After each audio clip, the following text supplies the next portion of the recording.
Hello and welcome to price action trading course. ಈ ವಿಡಿಯೋದಲ್ಲಿ trend ಅನ್ನು ಹೇಗೆ ಐಡೆಂಟಿಫೈ ಮಾಡೋದು ಅನ್ನೋದನ್ನು ತಿಳ್ಕೊಳ್ಳೋಣ.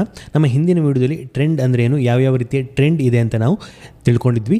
ಈ ವಿಡಿಯೋದಲ್ಲಿ ಹೇಗೆ ಟ್ರೆಂಡನ್ನು ಐಡೆಂಟಿಫೈ ಮಾಡೋದು, ಅದೇ ರೀತಿ ಟ್ರೆಂಡ್ ಚೇಂಜಸನ್ನು ಹೇಗೆ ಐಡೆಂಟಿಫೈ ಮಾಡೋದು ಅನ್ನೋದನ್ನು ತಿಳ್ಕೊಳ್ಳೋಣ. ಪ್ರೈಸ್ ಆಕ್ಷನ್ ಟ್ರೇಡಿಂಗ್ ಕೋರ್ಸ್ನ ಎಲ್ಲ ವಿಡಿಯೋಗಳು ನಮ್ಮ ಚಾನಲ್ನ ಪ್ರೈಸ್ ಆಕ್ಷನ್ ಟ್ರೇಡಿಂಗ್ ಕೋರ್ಸ್ ಎನ್ನುವಂಥ ಪ್ಲೇ ಲಿಸ್ಟಲ್ಲಿ ಸಿಗುತ್ತೆ. ಆ ಪ್ಲೇ ಲಿಸ್ಟಲ್ಲಿ ಎಲ್ಲ ವಿಡಿಯೋಗಳು ಅಪ್ಡೇಟ್ ಆಗ್ತಾ ಇರುತ್ತೆ. ಟ್ರೆಂಡನ್ನು ಹೇಗೆ ಐಡೆಂಟಿಫೈ ಮಾಡೋದು ಅಥವಾ ಟ್ರೆಂಡ್ ಹೇಗೆ ಚೇಂಜ್ ಆಗುತ್ತೆ ಅನ್ನೋದನ್ನು ತಿಳ್ಕೊಳ್ಳೋಕ್ಕಿಂತ ಮುಂಚೆ ಮೊದಲನೇದಾಗಿ ಮಾರ್ಕೆಟ್ ಫೇಸ್ ಬಗ್ಗೆ ತಿಳ್ಕೊಳ್ಳೋಣ. ಸೊ ಏನಪ್ಪ ಮಾರ್ಕೆಟ್ ಫೇಸ್ ಅಂತ ಹೇಳಿದರೆ, ಜನರಲಿ ಮಾರ್ಕೆಟ್ ಅಥವಾ ಪ್ರೈಸ್ ಒಂದು ಪ್ಯಾಟರ್ನಲ್ಲಿ ಮೂವ್ ಆಗುತ್ತೆ. ಒಂದು ನಾರ್ಮಲ್ ಪ್ಯಾಟರ್ನ್ ಇರುತ್ತೆ, ಆ ಪ್ಯಾಟರ್ನಲ್ಲಿ ಮೂವ್ ಆಗುತ್ತೆ. ಆ ಪ್ಯಾಟರ್ನನ್ನು ನಾವು ಮಾರ್ಕೆಟ್ ಫೇಸ್ ಅಂತ ಕರಿಬೋದು. ಒಂದು accumulation phase, next advancing phase, next distribution phase, ಹಾಗೆ ಡಿಕ್ಲೈನಿಂಗ್ ಫೇಸ್ ಅಂತ ಕರಿತೀವಿ. ಇದೊಂದು ಜನರಲ್ ಪ್ರೋಸೆಸ್. ಈ ರೀತಿ ಮಾರ್ಕೆಟ್ ಮೂವ್ ಆಗುತ್ತೆ ಅಂತ. ಸೊ ಇದೇ ರೀತಿ 100% ಟೈಮ್ ಎಲ್ಲ ಸ್ಟಾಕ್ ಅಥವಾ ಎಲ್ಲ ಮಾರ್ಕೆಟು ಇದೇ ಫೇಸಲ್ಲಿ ಮೂವ್ ಆಗಲೇಬೇಕು ಅಂತಿಲ್ಲ. ಬಟ್ ಜನರಲಿ ಈ ಸ್ಟೇಜಲ್ಲಿ ಮಾರ್ಕೆಟ್ ಮೂವ್ ಆಗುತ್ತೆ. ಈ ಒಂದು ಪ್ರೋಸೆಸ್ ಥ್ರೂ ಮಾರ್ಕೆಟ್ ಅಥವಾ ಯಾವುದೊಂದು ಸ್ಟಾಕ್ನ ಪ್ರೈಸ್ ಇರುತ್ತೆ ಅಂತ ನಾವು ಹೇಳ್ಬೋದು. ಸೊ ಹಾಗಾದರೆ ಫಸ್ಟ್ ಅಕ್ಯುಮುಲೇಷನ್ ಫೇಸ್ ಅಂದರೆ ಏನು ಅಂತ ನಾವು ನೋಡೋಣ. ಅಕ್ಯುಮುಲೇಷನ್ ಫೇಸ್ ಅಂತ ಹೇಳಿದರೆ ಒಂದು ಡೌನ್ ಮೂವ್ ಆದ ನಂತರ ಸ್ಟಾರ್ಟ್ ಆಗುವಂಥದ್ದು. ಸೊ ಒಂದು ಡೌನ್ ಮೂವ್ ಆಗುತ್ತೆ. ಡೌನ್ ಮೂವ್ ಆದ ನಂತರ ಪ್ರೈಸ್ ಡೌನ್ ಆಗುವಂಥದ್ದು ಹಾಲ್ಟ್ ಆಗುತ್ತೆ. ಒಂದು ಝೋನಲ್ಲಿ ಕನ್ಸಾಲಿಡೇಷನನ್ನು ಮಾಡಲಿಕ್ಕೆ ಸ್ಟಾರ್ಟ್ ಮಾಡುತ್ತೆ. ಪ್ರೈಸ್ ಡೌನ್ ಬರ್ತಾ ಇರುತ್ತೆ. ಡೌನ್ ಬರುವಂಥದ್ದು ಸ್ಟಾಪ್ ಆಗುತ್ತೆ. ಒಂದು ಟೈಮಲ್ಲಿ ಡೌನ್ ಬರುವಂಥದ್ದು ಸ್ಟಾಪ್ ಆಗಬೇಕಾಗತ್ತೆ. ಸ್ಟಾಪ್ ಆಗಿ ಪ್ರೈಸ್ ಒಂದು ಝೋನಲ್ಲಿ ಕನ್ಸಾಲಿಡೇಷನನ್ನು ಮಾಡ್ತಾ ಇರುತ್ತೆ. ಒಂದು ಸೈಡ್ ವೇಸ್ ಟ್ರೆಂಡಲ್ಲಿ ಇರುತ್ತೆ. ನಾನು ಟ್ರೆಂಡ್ನ ವೀಡಿಯೋದಲ್ಲಿ ಎಕ್ಸ್ಪ್ಲೈನ್ ಮಾಡಿದಾಗೆ ಒಂದು ಸೈಡ್ ವೇಸ್ ಟ್ರೆಂಡಲ್ಲಿ ಇರುತ್ತೆ. ನಾವಿಲ್ಲಿ ನೋಡ್ಬೋದು, ಒಂದು ಡೌನ್ ಬರುತ್ತೆ, ಒಂದು ಸೈಡ್ ವೇಸ್ ಟ್ರೆಂಡನ್ನು ಕ್ರಿಯೇಟ್ ಮಾಡುತ್ತೆ. ಒಂದು ಝೋನಲ್ಲಿ ಮೂವ್ ಆಗ್ತಾ ಇರುತ್ತೆ, ಅಪ್ ಆ್ಯಂಡ್ ಡೌನ್ ಮೂವ್ ಆಗ್ತಾ ಇರುತ್ತೆ. ಹೀಗೆ ಮೂವ್ ಆಗಿ ಪ್ರೈಸ್ ಹೈಯರ್ ಲೆವೆಲಲ್ಲಿ ಬ್ರೇಕ್ಔಟನ್ನು ಕೊಡುತ್ತೆ. ಈ ಸೈಡ್ ವೇಸ್ ಟ್ರೆಂಡನ್ನು ಹೈಯರ್ ಲೆವೆಲಲ್ಲಿ ಬ್ರೇಕ್ಔಟನ್ನು ಕೊಡುತ್ತೆ. ರೆಸಿಸ್ಟೆನ್ಸನ್ನು ಬ್ರೇಕ್ಔಟನ್ನು ಕೊಡುತ್ತೆ. ರೆಸಿಸ್ಟೆನ್ಸ್ ಲೆವೆಲನ್ನು ಬ್ರೇಕ್ಔಟ್ ಮಾಡುತ್ತೆ. ಹೀಗೆ ಬ್ರೇಕ್ಔಟ್ ಮಾಡಿದಾಗ ನೆಕ್ಸ್ಟ್ ಸ್ಟಾಕ್ ಒಂದು ಟ್ರೆಂಡನ್ನು ಚೇಂಜ್ ಮಾಡುತ್ತೆ ಅಂತ ಹೇಳ್ಬೋದು. ಪ್ರೀವಿಯಸ್ ಟ್ರೆಂಡ್ ಡೌನ್ ಇತ್ತು, ನೆಕ್ಸ್ಟ್ ಕನ್ಸಾಲಿಡೇಷನ್ ಮಾಡುತ್ತೆ, ಹೈಯರ್ ಲೆವೆಲಲ್ಲಿ ಬ್ರೇಕ್ಔಟ್ ಆಯಿತು ಅಂತೇಳಿ ಅದು ಟ್ರೆಂಡ್ ರಿವರ್ಸ್ ಆಯಿತು ಅಂತ ಹೇಳ್ಬೋದು. ಸೊ ಇದನ್ನು ಯಾಕೆ ನಾವು ಅಕ್ಯುಮುಲೇಷನ್ ಫೇಸ್ ಅಂತ ಕರಿತೀವಿ ಅಂತೇಳಿದ್ರೆ, ಇಲ್ಲಿ ಒಂದಷ್ಟು ಸ್ಮಾರ್ಟ್ ಮನಿ ಅಥವಾ ಒಂದಷ್ಟು ಸ್ಟ್ರಾಂಗ್ ಬೈಯರ್ಗಳು ಈ ಫೇಸಲ್ಲಿ ಸ್ಟಾಕನ್ನು ಬೈ ಮಾಡ್ತಾರೆ ಅಂತ ಹೇಳ್ಬೋದು. ಇಲ್ಲಿ ಬೈಯರ್ ಮತ್ತು ಸೆಲ್ಲರ್ನ ಮಧ್ಯೆ ಒಂದು ಫೈಟ್ ನಡೀತಾ ಇದೆ ಅಂತ ಹೇಳ್ಬೋದು. ಪ್ರೈಸ್ ಅಪ್ಪು ಹೋಗಲ್ಲ, ಡೌನು ಹೋಗಲ್ಲ, ಒಂದು ಝೋನಲ್ಲಿ ಇರುತ್ತೆ. ಬೈಯರ್ ಸೆಲ್ಲರ್ ಮಧ್ಯೆ ಒಂದು ಫೈಟ್ ನಡೀತಾ ಇರುತ್ತೆ. ಸೊ ಇಲ್ಲಿ ಏನಾಗುತ್ತೆ, ಫೈನಲಿ ಬೈಯರ್ ವಿನ್ ಆಗ್ತಾನೆ. ಯಾಕೆ ವಿನ್ ಆಗ್ತಾನೆ? ಪ್ರೈಸ್ ಹೈಯರ್ ಲೆವೆಲಲ್ಲಿ ಬ್ರೇಕ್ಔಟನ್ನು ಕೊಡುತ್ತೆ. ಸೊ ಹಾಗಾಗಿ ಇದು ಏನು ಸಜೆಸ್ಟ್ ಮಾಡುತ್ತೆ, ಈ ಝೋನಲ್ಲಿ ಏನು ಆ್ಯಕ್ಟಿವಿಟಿ ನಡೀತಾ ಇತ್ತು, ಸೊ ಈ ಝೋನಲ್ಲಿ ಬೈಯರ್ ಸ್ಟ್ರಾಂಗ್ ಇದ್ದರು. ಸೊ ಹಾಗಾಗಿ ಪ್ರೈಸನ್ನು ಹೈಯರ್ ಲೆವೆಲಲ್ಲಿ ಬೈಯರ್ ಬ್ರೇಕ್ಔಟ್ ಮಾಡಿದರು ಅಂತ ಇದು ಸಜೆಸ್ಟ್ ಮಾಡುತ್ತೆ. ಸೊ ನಾರ್ಮಲಿ ಈ ಅಕ್ಯುಮುಲೇಷನ್ ಫೇಸಲ್ಲಿ ಒಂದಷ್ಟು ವಾಲ್ಯೂಮ್ಗಳನ್ನು ಕೂಡ ನಾವು ನೋಡಿದ್ರು. ವಾಲ್ಯೂಮಲ್ಲಿ ಕೂಡ ಒಂದಷ್ಟು ಹೈ ವಾಲ್ಯೂಮ್ ಕೂಡ ಆಗ್ತಾ ಇರುತ್ತೆ. ಒಂದು ಝೋನಲ್ಲಿ ಟ್ರೇಡ್ ಆಗ್ತಾ ಇರುತ್ತೆ. ನೆಕ್ಸ್ಟ್ ಬ್ರೇಕ್ಔಟ್ ಹೈಯರ್ ಲೆವೆಲ್ ಆಗುತ್ತೆ. ಸೊ ಈ ರೀತಿ ಬ್ರೇಕ್ಔಟ್ ಹೈಯರ್ ಲೆವೆಲಲ್ಲಿ ಆದಾಗ ನೆಕ್ಸ್ಟ್ ಸ್ಟಾಕ್ ಒಂದು ಸ್ಟ್ರಾಂಗ್ ಮೂವನ್ನು ಕೊಡುತ್ತೆ. ಯಾಕಂತ ಹೇಳಿದ್ರೆ ಈ ಝೋನಲ್ಲಿ ಒಂದಷ್ಟು ಬೈಯರ್ ಆಕ್ಟಿವೇಟ್ ಆಗಿದ್ದಾರೆ. ಬೈಯರ್ ತಮ್ಮ ಪೊಸಿಷನನ್ನು ಕ್ರಿಯೇಟ್ ಮಾಡಿದ್ದಾರೆ. ನೆಕ್ಸ್ಟ್ ಬೈಯರ್ ಪ್ರೈಸನ್ನು ಹೈಯರ್ ಲೆವೆಲಲ್ಲಿ ಬ್ರೇಕ್ಔಟ್ ಮಾಡ್ತಾರೆ. ಪ್ರೈಸ್ ಅಪ್ ಮೂವನ್ನು ಕೊಡುತ್ತೆ. ಸೊ ಡಿಮಾಂಡ್ ಜಾಸ್ತಿ ಆಗಿದೆ. ಈ ಝೋನಲ್ಲಿ ಒಂದಷ್ಟು ಡಿಮಾಂಡ್ ಕ್ರಿಯೇಟ್ ಆಗಿದೆ. ನೆಕ್ಸ್ಟ್ ಬ್ರೇಕ್ಔಟ್ ಆಗಿದೆ. ಡಿಮಾಂಡ್ ಜಾಸ್ತಿ ಆಗಿದೆ ಅನ್ನೋದನ್ನು ಇದು ಸಜೆಸ್ಟ್ ಮಾಡುತ್ತೆ. ಸೊ ನೆಕ್ಸ್ಟ್ ಪ್ರೈಸ್ ಒಂದು ಅಪ್ ಮೂವನ್ನು ಕೊಡ್ತಾ ಹೋಗುತ್ತೆ. ಪ್ರೀವಿಯಸ್ ಟ್ರೆಂಡನ್ನು ಚೇಂಜ್ ಮಾಡಿಕೊಂಡು ಅಪ್ ಮೂವನ್ನು ಕೊಡ್ತಾ ಹೋಗುತ್ತೆ. ಈ ಅಪ್ ಮೂವ್ನ ಫೇಸನ್ನು ನಾವು ಏನು ಹೇಳ್ತೀವಿ, ಅಡ್ವಾನ್ಸಿಂಗ್ ಫೇಸ್ ಅಂತ ಕರಿತೀವಿ. ಸೊ ಒಂದು ಕನ್ಸಾಲಿಡೇಷನ್ ಅಥವಾ ಒಂದು ಅಕ್ಯುಮುಲೇಷನ್ ಫೇಸ್ ಆದ ನಂತರ ಅಕ್ಯುಮುಲೇಷನ್ ಬೈಯರ್ಗಳು ಒಂದಷ್ಟು ಸ್ಟಾಕನ್ನು ಅಕ್ಯುಮುಲೇಟ್ ಮಾಡ್ತಾರೆ. ನೆಕ್ಸ್ಟ್ ಅಲ್ಲಿ ಡಿಮಾಂಡ್ ಕ್ರಿಯೇಟ್ ಆಗುತ್ತೆ. ಪ್ರೈಸ್ ಅಪ್ ಮೂವನ್ನು ಕೊಡುತ್ತೆ. ಒಂದಷ್ಟು ಅಪ್ ಮೂವ್ ಆದ ನಂತರ ಪ್ರೈಸ್ ಅಗೇನ್ ಅಪ್ ಆಗೋದು ಸ್ಟಾಪ್ ಆಗುತ್ತೆ. ಒಂದು ಝೋನಲ್ಲಿ ಕನ್ಸಾಲಿಡೇಷನ್ ಮಾಡಲಿಕ್ಕೆ ಸ್ಟಾರ್ಟ್ ಆಗುತ್ತೆ. ಸೊ ಹೇಗೆ ಪ್ರೈಸ್ ಡೌನ್ ಬರ್ತಾ ಇದ್ದ ಪ್ರೈಸ್ ಡೌನ್ ಬರೋದು ಸ್ಟಾಪ್ ಆಗಿ ಕನ್ಸಾಲಿಡೇಷನ್ ಆಗಲಿಕ್ಕೆ ಸ್ಟಾರ್ಟ್ ಆಗುತ್ತೋ, ಅದೇ ರೀತಿ ಅಪ್ ಹೋಗುವಂಥ ಪ್ರೈಸ್ ಅಪ್ ಹೋಗೋದನ್ನು ಸ್ಟಾಪ್ ಮಾಡಿಕೊಂಡು ಒಂದು ಝೋನಲ್ಲಿ ಕನ್ಸಾಲಿಡೇಷನನ್ನು ಮಾಡ್ತಾ ಹೋಗುತ್ತೆ. ಈ ಝೋನನ್ನು ನಾವು ಡಿಸ್ಟ್ರಿಬ್ಯೂಷನ್ ಫೇಸ್ ಅಂತ ಕರಿತೀವಿ. ಇದು ಕನ್ಫರ್ಮ್ ಆಗೋದು ಯಾವಾಗ ಈ ಕನ್ಸಾಲಿಡೇಷನ್ ಝೋನ್ ಡೌನ್ ಸೈಡಲ್ಲಿ ಬ್ರೇಕ್ ಡೌನ್ ಆದಾಗ ಅದು ಕನ್ಫರ್ಮ್ ಆಗುತ್ತೆ, ಇದು ಡಿಸ್ಟ್ರಿಬ್ಯೂಷನ್ ಆಗ್ತಾ ಇದೆ ಇಲ್ಲಿ ಅಂತ. ಸೊ ಒಂದು ಸ್ಟ್ರಾಂಗ್ ಅಪ್ ಮೂವ್ ಆದ ನಂತರ ಪ್ರೈಸ್ ಒಂದು ಝೋನಲ್ಲಿ ಕನ್ಸಾಲಿಡೇಷನ್ ಮಾಡಲಿಕ್ಕೆ ಸ್ಟಾರ್ಟ್ ಮಾಡ್ತು ಅಂತ ಹೇಳಿದ್ರೆ ಮೇ ಬಿ ಅದು ಡಿಸ್ಟ್ರಿಬ್ಯೂಷನ್ ಪ್ರೋಸೆಸ್ ಅಂತ ನಾವಲ್ಲಿ ಅದನ್ನು ಜಡ್ಜ್ ಮಾಡ್ಬೋದು. ಅದು ಕನ್ಫರ್ಮ್ ಆಗೋದು ಆ ಕನ್ಸಾಲಿಡೇಷನ್ ಝೋನನ್ನು ಡೌನ್ ಸೈಡಲ್ಲಿ ಬ್ರೇಕ್ ಡೌನ್ ಮಾಡಿದ ನಂತರ ಸ್ಟ್ರಾಂಗ್ ಅಪ್ ಮೂವ್ ಕೊಡುತ್ತೆ. ನೆಕ್ಸ್ಟ್ ಪ್ರೈಸ್ ಅಪ್ ಹೋಗೋದು ಸ್ಟಾಪ್ ಆಗುತ್ತೆ. ಯಾಕೆ ಸ್ಟಾಪ್ ಆಗುತ್ತೆ? ಸೊ ಯಾವುದೊಂದು ಸ್ಟಾಕ್ ಒಂದು ಸ್ಟ್ರಾಂಗ್ ಅಪ್ ಮೂವನ್ನು ಕೊಡ್ತಾ ಇತ್ತು. ನೆಕ್ಸ್ಟ್ ಅದು ಆ ಸ್ಟ್ರಾಂಗ್ ಅಪ್ ಮೂವ್ ಬರೋದು ಸ್ಟಾಪ್ ಆಯಿತು ಅಂತೇಳಿ ಅಲ್ಲಿ ಮೊಮೆಂಟಮ್ ಸ್ಟಾಪ್ ಆಯಿತು ಅಥವಾ ಮೊಮೆಂಟಮ್ ಸ್ಲೋ ಆಯಿತು ಅಂತ ನಾವು ಕರಿಬೋದು. ಯಾಕೆ ಕೇಳಿದ್ರೆ ಇಲ್ಲಿ ಸ್ಟ್ರಾಂಗ್ ಡಿಮಾಂಡ್ ಬರ್ತಾ ಇಲ್ಲ, ಸೆಲ್ಲರ್ ಒಂದಷ್ಟು ಹೆವಿ ಇದ್ದಾರೆ. ಸೊ ಹಾಗಾಗಿ ಪ್ರೈಸನ್ನು ಅಪ್ಸೈಡ್ ಪುಷ್ ಮಾಡಲಿಕ್ಕೆ ಬಿಡ್ತಾ ಇಲ್ಲ ಅನ್ನೋದು ಸಜೆಸ್ಟ್ ಮಾಡುತ್ತೆ. ಸೆಲ್ಲರ್ ಒಂದಷ್ಟು ಆ್ಯಕ್ಟಿವ್ ಆಗಿದ್ದಾರೆ ಅಲ್ಲಿ ಅಂತ ಅದು ಸಜೆಸ್ಟ್ ಮಾಡುತ್ತೆ. ಯಾಕಂತ ಹೇಳಿದ್ರೆ ಅಲ್ಲಿ ಬೈಯರ್ ಆ್ಯಕ್ಟಿವ್ ಆಗಿದ್ದರೆ ಅಥವಾ ಬೈಯರ್ ಸ್ಟ್ರಾಂಗ್ ಆಗಿದ್ದರೆ ಅಗೈನ್ ಪ್ರೈಸನ್ನು ಹೈಯರ್ ಲೆವೆಲ್ಗೆ ಪುಷ್ ಮಾಡ್ತಾಯಿದ್ರು. ಬಟ್ ಪ್ರೈಸ್ ಹೈಯರ್ ಲೆವೆಲ್ಗೆ ಪುಷ್ ಆಗಲ್ಲ, ಪ್ರೈಸ್ ಹೋಲ್ಡ್ ಆಗ್ತಾ ಇದೆ ಅಂತ ಹೇಳಿದ್ರೆ ಅಲ್ಲಿ ಸೆಲ್ಲರ್ ಒಂದಷ್ಟು ಆ್ಯಕ್ಟಿವೇಟ್ ಆಗಿದ್ದಾರೆ ಅನ್ನೋದನ್ನು ಅದು ಸಜೆಸ್ಟ್ ಮಾಡುತ್ತೆ after a strong rally. So next down side break down ಆಯಿತು ಅಂತೇಳಿ ಅದು ನೆಗೆಟಿವ್ ಆಗುತ್ತೆ. ಆಗ ಅದು ಪ್ರೀವಿಯಸ್ ಟ್ರೆಂಡ್ ಅಲ್ಲಿ ಚೇಂಜ್ ಆಗುತ್ತೆ. ನೆಕ್ಸ್ಟ್ ಅದು ಡಿಕ್ಲೈನಿಂಗ್ ಫೇಸ್ಗೆ ಬರುತ್ತೆ. ಸ್ಟಾಕ್ ಅಗೈನ್ ಒಂದಷ್ಟು ಡೌನ್ ಮೂವನ್ನು ಕೊಡುತ್ತೆ. ಯಾಕೆ ಕೇಳಿದರೆ ಸೆಲ್ಲರ್ ಪ್ರೈಸನ್ನು ಕಂಟ್ರೋಲ್ ತಗೊಳ್ತಾರೆ, ಇಲ್ಲಿ ಬೈಯರ್ ಸ್ಟ್ರಾಂಗ್ ಆಗಿಲ್ಲ ಅನ್ನೋದನ್ನು ಇದು ಸಜೆಸ್ಟ್ ಮಾಡುತ್ತೆ. Price down side break down ಆಗುತ್ತೆ, ಆಗ ಅದು ಡಿಕ್ಲೈನಿಂಗ್ ಫೇಸ್ಗೆ ಎಂಟರ್ ಆಗುತ್ತೆ. ಡಿಕ್ಲೈನಿಂಗ್ ಪ್ರೈಸ್ ಅಂತ ಹೇಳಿದ್ರೆ again price downside shift ಆಗುತ್ತೆ ಅಥವಾ ಡೌನ್ ಟ್ರೆಂಡ್ಗೆ ಶಿಫ್ಟ್ ಆಗುತ್ತೆ ಅಂತ ಹೇಳ್ಬೋದು. ಹೀಗೆ ಪ್ರೈಸ್ ಡೌನ್ ಬರುತ್ತೆ, ಅಗೈನ್ ಯಾವುದೋ ಒಂದು ಪಾಯಿಂಟಲ್ಲಿ ಅದು ಡೌನ್ ಬರೋದು ಸ್ಟಾಪ್ ಆಗುತ್ತೆ, ಅಗೈನ್ ಕನ್ಸಾಲಿಡೇಷನನ್ನು ಮಾಡುತ್ತೆ, ಅಗೈನ್ ಆ ಲೆವೆಲನ್ನು ಹೈಯರ್ ಲೆವೆಲಲ್ಲಿ ಬ್ರೇಕ್ಔಟ್ ಮಾಡ್ತು ಅಂತೇಳಿ ಅಗೈನ್ ಟ್ರೆಂಡ್ ಚೇಂಜ್ ಆಗುತ್ತೆ. ಇದು ಅಕ್ಯುಮುಲೇಷನ್ ಫೇಸ್ ಆಗುತ್ತೆ, again advancing phase, again distribution phase, again declining phase. ಈ ರೀತಿ ಒಂದು 4 ವಿಧವಾದ ಫೇಸಲ್ಲಿ ಮಾರ್ಕೆಟ್ ಅದು ಯಾವುದೊಂದು ಸ್ಟಾಕ್ನ ಪ್ರೈಸು ಮೂವ್ ಆಗುತ್ತೆ ಅಂತ ನಾವು ಹೇಳ್ಬೋದು. ರ್ಯಾಂಡಮ್ ಆಗಿ ಎಲ್ಲ ದಿನ ಅಪ್ ಹೋಗ್ತಾನೆ ಇರೋದಿಲ್ಲ ಅಥವಾ ಎಲ್ಲ ದಿನ ಡೌನ್ ಬರ್ತಾನೆ ಇರೋದಿಲ್ಲ, ಈ ರೀತಿ ಒಂದು ಫೇಸಲ್ಲಿ ಇರುತ್ತೆ ಅಂತ ನಾವು ಕರಿಬೋದು. ಬಟ್ ಇದು 100% ಫಾಲೋ ಆಗಲೇಬೇಕು ಅಂತಿಲ್ಲ. ಜನರಲ್ ಆಗಿ ಈ ರೀತಿಯ ಒಂದು ಡೈರೆಕ್ಷನ್ ಅಥವಾ ಈ ರೀತಿಯ ಒಂದು ಪ್ರೋಸೆಸ್ಸಲ್ಲಿ ಸ್ಟಾಕ್ ಇರುತ್ತೆ ಅಂತ ನಾವು ಹೇಳ್ಬೋದು. ನೆಕ್ಸ್ಟ್ ನಾವಿಲ್ಲೊಂದು ಚಾರ್ಟನ್ನು ನೋಡ್ತಾ ಇದ್ದೀವಿ. ಸೊ ಇಲ್ಲಿ ಪ್ರೈಸ್ ಡೌನ್ ಬರ್ತಾ ಇತ್ತು, ನಾವು ನೋಡ್ಬೋದು. ಡೌನ್ ಬರ್ತಾ ಇದ್ದ ಪ್ರೈಸ್ ಈ ಝೋನಲ್ಲಿ ಒಂದಷ್ಟು ಹಾಲ್ಟ್ ಆಗುತ್ತೆ. ಇಲ್ಲಿ ಶಾರ್ಪ್ ಆಗಿ ಡೌನ್ ಬರ್ತಾ ಇತ್ತು, ನಾವು ನೋಡಿದರೆ ಚಾರ್ಟ್ ಕ್ಲಿಯರ್ ಆಗಿ ಗೊತ್ತಾಗುತ್ತೆ. ಶಾರ್ಪ್ ಆಗಿ ಡೌನ್ ಬರ್ತಾ ಇತ್ತು, ಹೆವಿ ಸೆಲ್ಲಿಂಗ್ ಆಗ್ತಾ ಇತ್ತು. ಬಟ್ ಈ ಝೋನ್ಗೆ ಬಂದ ನಂತರ ಒಂದಷ್ಟು ಸ್ಟಾಪ್ ಆಗುತ್ತೆ, ಹೆವಿ ಸೆಲ್ಲಿಂಗ್ ಬರೋದಿಲ್ಲ, ಒಂದಷ್ಟು ಗ್ರೀನ್ ಕ್ಯಾಂಡಲ್ಗಳು ಕ್ರಿಯೇಟ್ ಆಗೋದನ್ನು ನಾವು ನೋಡ್ಬೋದು. ಸ್ಟಾಪ್ ಆಗುತ್ತೆ, ಫಾಲ್ ಆಗುವಂಥದ್ದು ಸ್ಟಾಪ್ ಆಗಿ ಇಲ್ಲಿ ಪ್ರೈಸ್ ಒಂದು ಬ್ರೇಕ್ಔಟನ್ನು ಕೊಡುತ್ತೆ. ಈ ಪ್ರೀವಿಯಸ್ ಸ್ವಿಂಗನ್ನು ಬ್ರೇಕ್ ಮಾಡುತ್ತೆ, ಇದೊಂದು ಪ್ರೀವಿಯಸ್ ಸ್ವಿಂಗ್ ಆಗುತ್ತೆ, ಇದನ್ನು ಬ್ರೇಕ್ ಮಾಡುತ್ತೆ. ಬ್ರೇಕ್ಔಟ್ ಆದ ನಂತರ ಒಂದು ಶಾರ್ಪ್ ಅಪ್ ಮೂವನ್ನು ಕೊಡುತ್ತೆ, ಒಂದು ಅಡ್ವಾನ್ಸಿಂಗ್ ಸ್ಟೇಜ್ ಅಂತ ನಾವು ಕರಿಬೋದು. ಇಲ್ಲಿ ಇದು ಅಕ್ಯುಮುಲೇಷನ್ ಫೇಸ್, ಇಲ್ಲಿ ಶಾರ್ಪ್ ಆಗಿ ಫಾಲ್ ಆಗ್ತಾ ಇರುವಂಥದ್ದು ಸ್ಟಾಪ್ ಆಗುತ್ತೆ, ಹೋಲ್ಡ್ ಆಗುತ್ತೆ, ನೆಕ್ಸ್ಟ್ ಒಂದು ಬ್ರೇಕ್ಔಟನ್ನು ಕೊಡುತ್ತೆ. ಬ್ರೇಕ್ಔಟ್ ಕೊಟ್ಟ ನಂತರ ನಾವು ನೋಡ್ಬೋದು ಶಾರ್ಪ್ ರೈಸ್ ಆಗುತ್ತೆ. ಶಾರ್ಪ್ ರೈಸ್ ಆದ ನಂತರ ಈ ಝೋನ್ಗೆ ರೀಚ್ ಆಗುತ್ತೆ, ಇಲ್ಲಿ ಕನ್ಸಾಲಿಡೇಷನ್ ಮಾಡಲಿಕ್ಕೆ ಸ್ಟಾರ್ಟ್ ಮಾಡುತ್ತೆ. ನಾವಿಲ್ಲಿ ನೋಡ್ಬೋದು ಶಾರ್ಪ್ ರೈಸ್ ಆದ ನಂತರ ಇಲ್ಲಿ ಮೊಮೆಂಟಮ್ ಸ್ಟಾಪ್ ಆಗುತ್ತೆ. ಇಲ್ಲಿ ಕಂಟಿನ್ಯೂಸ್ ಆಗಿ ಒಂದು ಗ್ರೀನ್ ಕ್ಯಾಂಡಲ್ ಅಥವಾ ಪಾಸಿಟಿವ್ ಡೇಯನ್ನು ಮಾಡ್ಕೊಂಡು ಅಪ್ ಹೋಗ್ತಾ ಇತ್ತು. ಬಟ್ ಈ ಝೋನ್ಗೆ ಬಂದ ನಂತರ ಒಂದಷ್ಟು ಸೆಲ್ಲಿಂಗ್ ಪ್ರೆಷರ್ ಆ್ಯಡ್ ಆಗುತ್ತೆ, ಸ್ಟಾಪ್ ಆಗಿ ಶಾರ್ಪ್ ಮೂವ್ ಆಗೋದು ಸ್ಟಾಪ್ ಆಗುತ್ತೆ, ಸ್ವಲ್ಪ ಡೌನ್ ಬರುತ್ತೆ, ಅಗೇನ್ ಕನ್ಸಾಲಿಡೇಷನ್, ಸ್ವಲ್ಪ ಡೌನ್, ಅಗೇನ್ ಒಂದು ಅಪ್ ಮೂವ್ನ ಕೊಡುತ್ತೆ. ಅಪ್ ಮೂವ್ನ ಕೊಟ್ಟರು ಪ್ರೀವಿಯಸ್ ಸ್ವಿಂಗ್ ಹೈಯನ್ನು ಬ್ರೇಕ್ ಮಾಡಲ್ಲ, ಡೌನ್ ಬರುತ್ತೆ. ನೆಕ್ಸ್ಟ್ ಇಲ್ಲಿ ಈ ಪ್ರೀವಿಯಸ್ ಝೋನನ್ನು ಡೌನ್ ಸೈಡಲ್ಲಿ ಬ್ರೇಕ್ ಡೌನ್ ಮಾಡುತ್ತೆ. ಸೊ ಡೌನ್ ಸೈಡಲ್ಲಿ ಬ್ರೇಕ್ ಡೌನ್ ಮಾಡಿದ ನಂತರ ನಾವು ನೋಡ್ಬೋದು ಒಂದು ಶಾರ್ಪ್ ಡೌನ್ ಮೂವ್ ಕ್ರಿಯೇಟ್ ಆಗಿರೋದು, ಸೆಲ್ಲರ್ ಆಕ್ಟಿವೇಟ್ ಆಗಿದ್ದಾರೆ ಅನ್ನೋದನ್ನು ಇದು ಸಜೆಸ್ಟ್ ಮಾಡುತ್ತೆ. ಸೊ ಅಕ್ಯುಮುಲೇಷನ್, ಅಡ್ವಾನ್ಸ್, ಡಿಸ್ಟ್ರಿಬ್ಯೂಷನ್ ಹಾಗೆ ಡಿಕ್ಲೈನಿಂಗ್ ಫೇಸ್ ಅಂತ ನಾವಿಲ್ಲಿ ಕರಿಬೋದು. ಸೊ ಈ ರೀತಿ ನಾವು ಇದನ್ನು ಐಡೆಂಟಿಫೈ ಮಾಡಲಿಕ್ಕೆ ಆದಾಗ ಇಲ್ಲಿ ಒಂದು ಶಾರ್ಪ್ ಅಪ್ ಮೂವ್ ಆದ ನಂತರ ಮೊಮೆಂಟಮ್ ಲಾಸ್ ಆಗುತ್ತೆ, ಕನ್ಸಾಲಿಡೇಷನ್ ಮಾಡ್ತಾ ಇದೆ ಅಂದಾಗ ನಮಗೊಂದು ಫಸ್ಟ್ ಹಿಂಟ್ ಸಿಗುತ್ತೆ, ಮೇ ಬಿ ಇದು ಡಿಸ್ಟ್ರಿಬ್ಯೂಷನ್ ಫೇಸ್. ನೆಕ್ಸ್ಟ್ ಇದು ಡೌನ್ ಸೈಡ್ ಬ್ರೇಕ್ ಡೌನ್ ಆದರೆ ಸ್ಟಾಕ್ ಡೌನ್ ಬರ್ಬೋದು ಅಂತ. ಸೊ ಅದಕ್ಕೆ ಬ್ರೇಕ್ ಡೌನ್ ಆಗೋವರೆಗೂ ವೆಯ್ಟ್ ಮಾಡಬೇಕಾಗತ್ತೆ. ಇನ್ ಕೇಸ್ ಇದು ಅಗೇನ್ ಹೈಯರ್ ಲೆವೆಲಲ್ಲಿ ಬ್ರೇಕ್ಔಟ್ ಆಯಿತು ಅಂತೇಳಿ ಇಲ್ಲಿ ಸೆಲ್ಲರ್ ಫೇಲ್ ಆಗ್ತಾರೆ, ಅಗೇನ್ ಬೈಯರೇ ಕಂಟ್ರೋಲ್ ಅಂತ ತಗೊಂಡು ಪ್ರೈಸನ್ನು ಅಪ್ ಸೈಡ್ ಪುಷ್ ಮಾಡ್ತಾರೆ. ನೆಕ್ಸ್ಟ್ ಇಲ್ಲೊಂದು ಚಾರ್ಟನ್ನು ನಾವು ನೋಡ್ಬೋದು. ಸ್ಟಾಕ್ನ ಚಾರ್ಟ್ ಡೌನ್ ಬರ್ತಾ ಇತ್ತು, ಈ ಝೋನಲ್ಲಿ ಒಂದು ಕನ್ಸಾಲಿಡೇಷನನ್ನು ಮಾಡ್ತಾ ಇತ್ತು, ನಾವು ನೋಡ್ಬೋದು. ಈ ಝೋನಲ್ಲಿ ಒಂದು ಕನ್ಸಾಲಿಡೇಷನನ್ನು ಮಾಡ್ತಾಯಿತ್ತು. ನಾನೊಂದು ಲೈನ್ ಚಾರ್ಟನ್ನು ಹಾಕ್ಕೊಂಡಿದ್ದೀನಿ ಕ್ಲಿಯರಾಗಿ ವಿಸಿಬಲ್ ಆಗಲಿ ಅಂತ. ಸೊ ಈ ಕನ್ಸಾಲಿಡೇಷನ್ ಝೋನಲ್ಲಿ ಬ್ರೇಕ್ಔಟ್ ಆಗುತ್ತೆ. ಬ್ರೇಕ್ಔಟ್ ಆದ ನಂತರ ನಾವು ಮೊಮೆಂಟಮ್ ನೋಡ್ಬೋದು, ಶಾರ್ಪ್ ಒಂದು ಮೊಮೆಂಟಮನ್ನು ಹೈಯರ್ ಲೆವೆಲ್ಗೆ ಕೊಡುತ್ತೆ. ನೆಕ್ಸ್ಟ್ ಶಾರ್ಪ್ ಮೂವ್ ಆದ ನಂತರ ನೆಕ್ಸ್ಟ್ ಇಲ್ಲಿ ಆ ಮೊಮೆಂಟಮ್ ಸ್ಟಾಪ್ ಆಗುತ್ತೆ, ನಾವು ನೋಡ್ಬೋದು. ಶಾರ್ಪ್ ಮೊಮೆಂಟಮ್ ಸ್ಟಾಪ್ ಆಗುತ್ತೆ, ಡೌನ್ ಬರುತ್ತೆ, ಅಪ್ ಹೋಗುತ್ತೆ, ಅಗೇನ್ ಡೌನ್ ಬರುತ್ತೆ, ಅಗೇನ್ ಅಪ್ ಹೋಗುತ್ತೆ, ಅಗೇನ್ ಡೌನ್ ಬರುತ್ತೆ. ಒಂದು ಝೋನಲ್ಲಿ ಟ್ರೇಡನ್ನು ಮಾಡ್ತಾ ಇರುವಂಥದ್ದು ನಾವು ನೋಡ್ಬೋದು.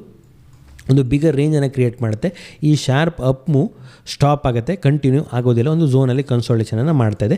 ಸೊ ಮೇ ಬಿ ಒಂದು ಡಿಸ್ಟ್ರಿಬ್ಯೂಷನ್ ಫೇಸಲ್ಲಿ ಇರ್ಬೋದು. ಇನ್ ಕೇಸ್ ಈ ಕನ್ಸಾಲಿಡೇಷನ್ ಪ್ಯಾಟರ್ನ್ ಡೌನ್ ಸೈಡಲ್ಲಿ ಬ್ರೇಕ್ ಡೌನ್ ಆಯಿತು ಅಂತಿದೆ, ನೆಕ್ಸ್ಟ್ ಅದು ಡಿಕ್ಲೈನಿಂಗ್ ಫೇಸ್ಗೆ ಎಂಟರ್ ಆಗುತ್ತೆ ಅಂತ ಹೇಳ್ಬೋದು. ಸ್ಟಾಕ್ ಆ್ಯಸ್ ಆಫ್ ನೋ ಒಂದು ಕನ್ಸಾಲಿಡೇಷನ್ ಫೇಸಲ್ಲಿದೆ, ಡೌನ್ ಸೈಡ್ ಬ್ರೇಕ್ ಡೌನ್ ಆಯಿತು ಅಂತೇಳಿ ಒಂದು ಡಿಕ್ಲೈನಿಂಗ್ ಫೇಸ್ಗೆ ಹೋಗುತ್ತೆ ಅಂತ ಹೇಳ್ಬೋದು. ಅಗೇನ್ ಒಂದು ಚಾರ್ಟನ್ನು ನಾವು ನೋಡ್ಬೋದು, ಡೌನ್ ಬರ್ತಾ ಇದೆ, ಇಲ್ಲಿ ಡೌನ್ ಬರೋದು ಸ್ಟಾಪ್ ಆಗುತ್ತೆ, ಕನ್ಸಾಲಿಡೇಷನ್ ಆಗುತ್ತೆ, ಬ್ರೇಕ್ಔಟನ್ನು ಮಾಡುತ್ತೆ, ಅಪ್ ಮೂವನ್ನು ಕೊಡುತ್ತೆ, ಅಗೇನ್ ಹಾಲ್ಟ್ ಆಗುತ್ತೆ, ಡೌನ್ ಸೈಡಲ್ಲಿ ಬ್ರೇಕ್ ಡೌನ್ ಮಾಡುತ್ತೆ, ಡೌನ್ ಬರುತ್ತೆ. ಸೊ ಈ ರೀತಿ ಒಂದು 4 ಫೇಸಲ್ಲಿ ಸ್ಟಾಕ್ನ ಪ್ರೈಸ್ ಮೂವ್ ಆಗುತ್ತೆ ಅಂತ ನಾವು ಕರಿಬೋದು. ಸೊ ನೆಕ್ಸ್ಟ್ ನಾವು ಟ್ರೆಂಡನ್ನು ಹೇಗೆ ಐಡೆಂಟಿಫೈ ಮಾಡೋದು ಅಂತ ನಾವು ನೋಡೋಣ. ನಾನು ಹಿಂದಿನ ವಿಡಿಯೋದಲ್ಲಿ ಟ್ರೆಂಡ್ ಅಂದರೆ ಏನು, ಯಾವ್ಯಾವ ರೀತಿಯ ಟ್ರೆಂಡ್ ಇದೆ ಅಂತ ನಾವು ಆಲ್ರೆಡಿ ನೋಡಿದ್ದೀವಿ. ಸೊ ಈಗ ಆ ಟ್ರೆಂಡನ್ನು ಹೇಗೆ ಐಡೆಂಟಿಫೈ ಮಾಡುವಂಥದ್ದು. ಸೊ ಮೊದಲನೇದಾಗಿ ನಾವು by visually looking at the ಚಾರ್ಟನ್ನು ನೋಡಿದ ಕೂಡಲೇ ನಮಗೊಂದು ಐಡೆಂಟಿಫೈ ಮಾಡ್ಬೋದು ಆ ಸ್ಟಾಕಲ್ಲಿ ಟ್ರೆಂಡ್ ಯಾವ ರೀತಿ ಇದೆ ಅಂತ. ನಾವು ಟ್ರೆಂಡ್ ಲೈನನ್ನು ಯೂಸ್ ಮಾಡ್ಕೊಳ್ಬೋದು ಅಥವಾ ಜಸ್ಟ್ ಆ ಚಾರ್ಟನ್ನು ನೋಡಿದ ಕೂಡಲೇ ನಮಗೆ ಗೊತ್ತಾಗುತ್ತೆ ಇದರಲ್ಲಿ ಯಾವ ರೀತಿಯ ಟ್ರೆಂಡ್ ಇದೆ ಅಂತ. ನೆಕ್ಸ್ಟ್ ಮೂವಿಂಗ್ ಎವರೇಜ್ ಎನ್ನುವಂಥ ಇಂಡಿಕೇಟರ್ನ ಯೂಸ್ ಮಾಡಿಕೊಂಡು ಕೂಡ ನಾವು ಟ್ರೆಂಡನ್ನು ಐಡೆಂಟಿಫೈ ಮಾಡ್ಬೋದು. ಬಟ್ ಇಲ್ಲಿ ಫ್ಯೂರ್ ಆಗಿ ಪ್ರೈಸ್ ಆಕ್ಷನ್ ಬಗ್ಗೆ ಮಾತ್ರ ನಾವು ಡಿಸ್ಕಸ್ ಮಾಡ್ತಾ ಇರೋದ್ರಿಂದ ಹೆಚ್ಚು ಫೋಕಸ್ ಫ್ಯೂರ್ ಚಾರ್ಟ್ಗೆ ಕೊಡೋಣ. ನಾವು ಚಾರ್ಟ್ನ ವಿಜುವಲಿ ನೋಡಿಕೊಂಡು ಕೂಡ ಟ್ರೆಂಡನ್ನು ಐಡೆಂಟಿಫೈ ಮಾಡ್ಬೋದು. ಅದು ಹೇಗೆ ಮಾಡೋದು ಅಂತ ನಾವೀಗ ನೋಡೋಣ. ಸೊ ನಾನಿಲ್ಲೊಂದು ಚಾರ್ಟನ್ನು ನೋಡ್ತಾ ಇದ್ದೀನಿ. ಈ ಚಾರ್ಟನ್ನು ನೋಡಿದ ಕೂಡಲೇ ನಿಮಗೆ ಇಮಿಡಿಯೇಟ್ಲಿ ಗೊತ್ತಾಗುತ್ತೆ ಈ ಸ್ಟಾಕ್ನ ಚಾರ್ಟ್ ಡೌನ್ ಟ್ರೆಂಡಲ್ಲಿದೆ ಅಂತ.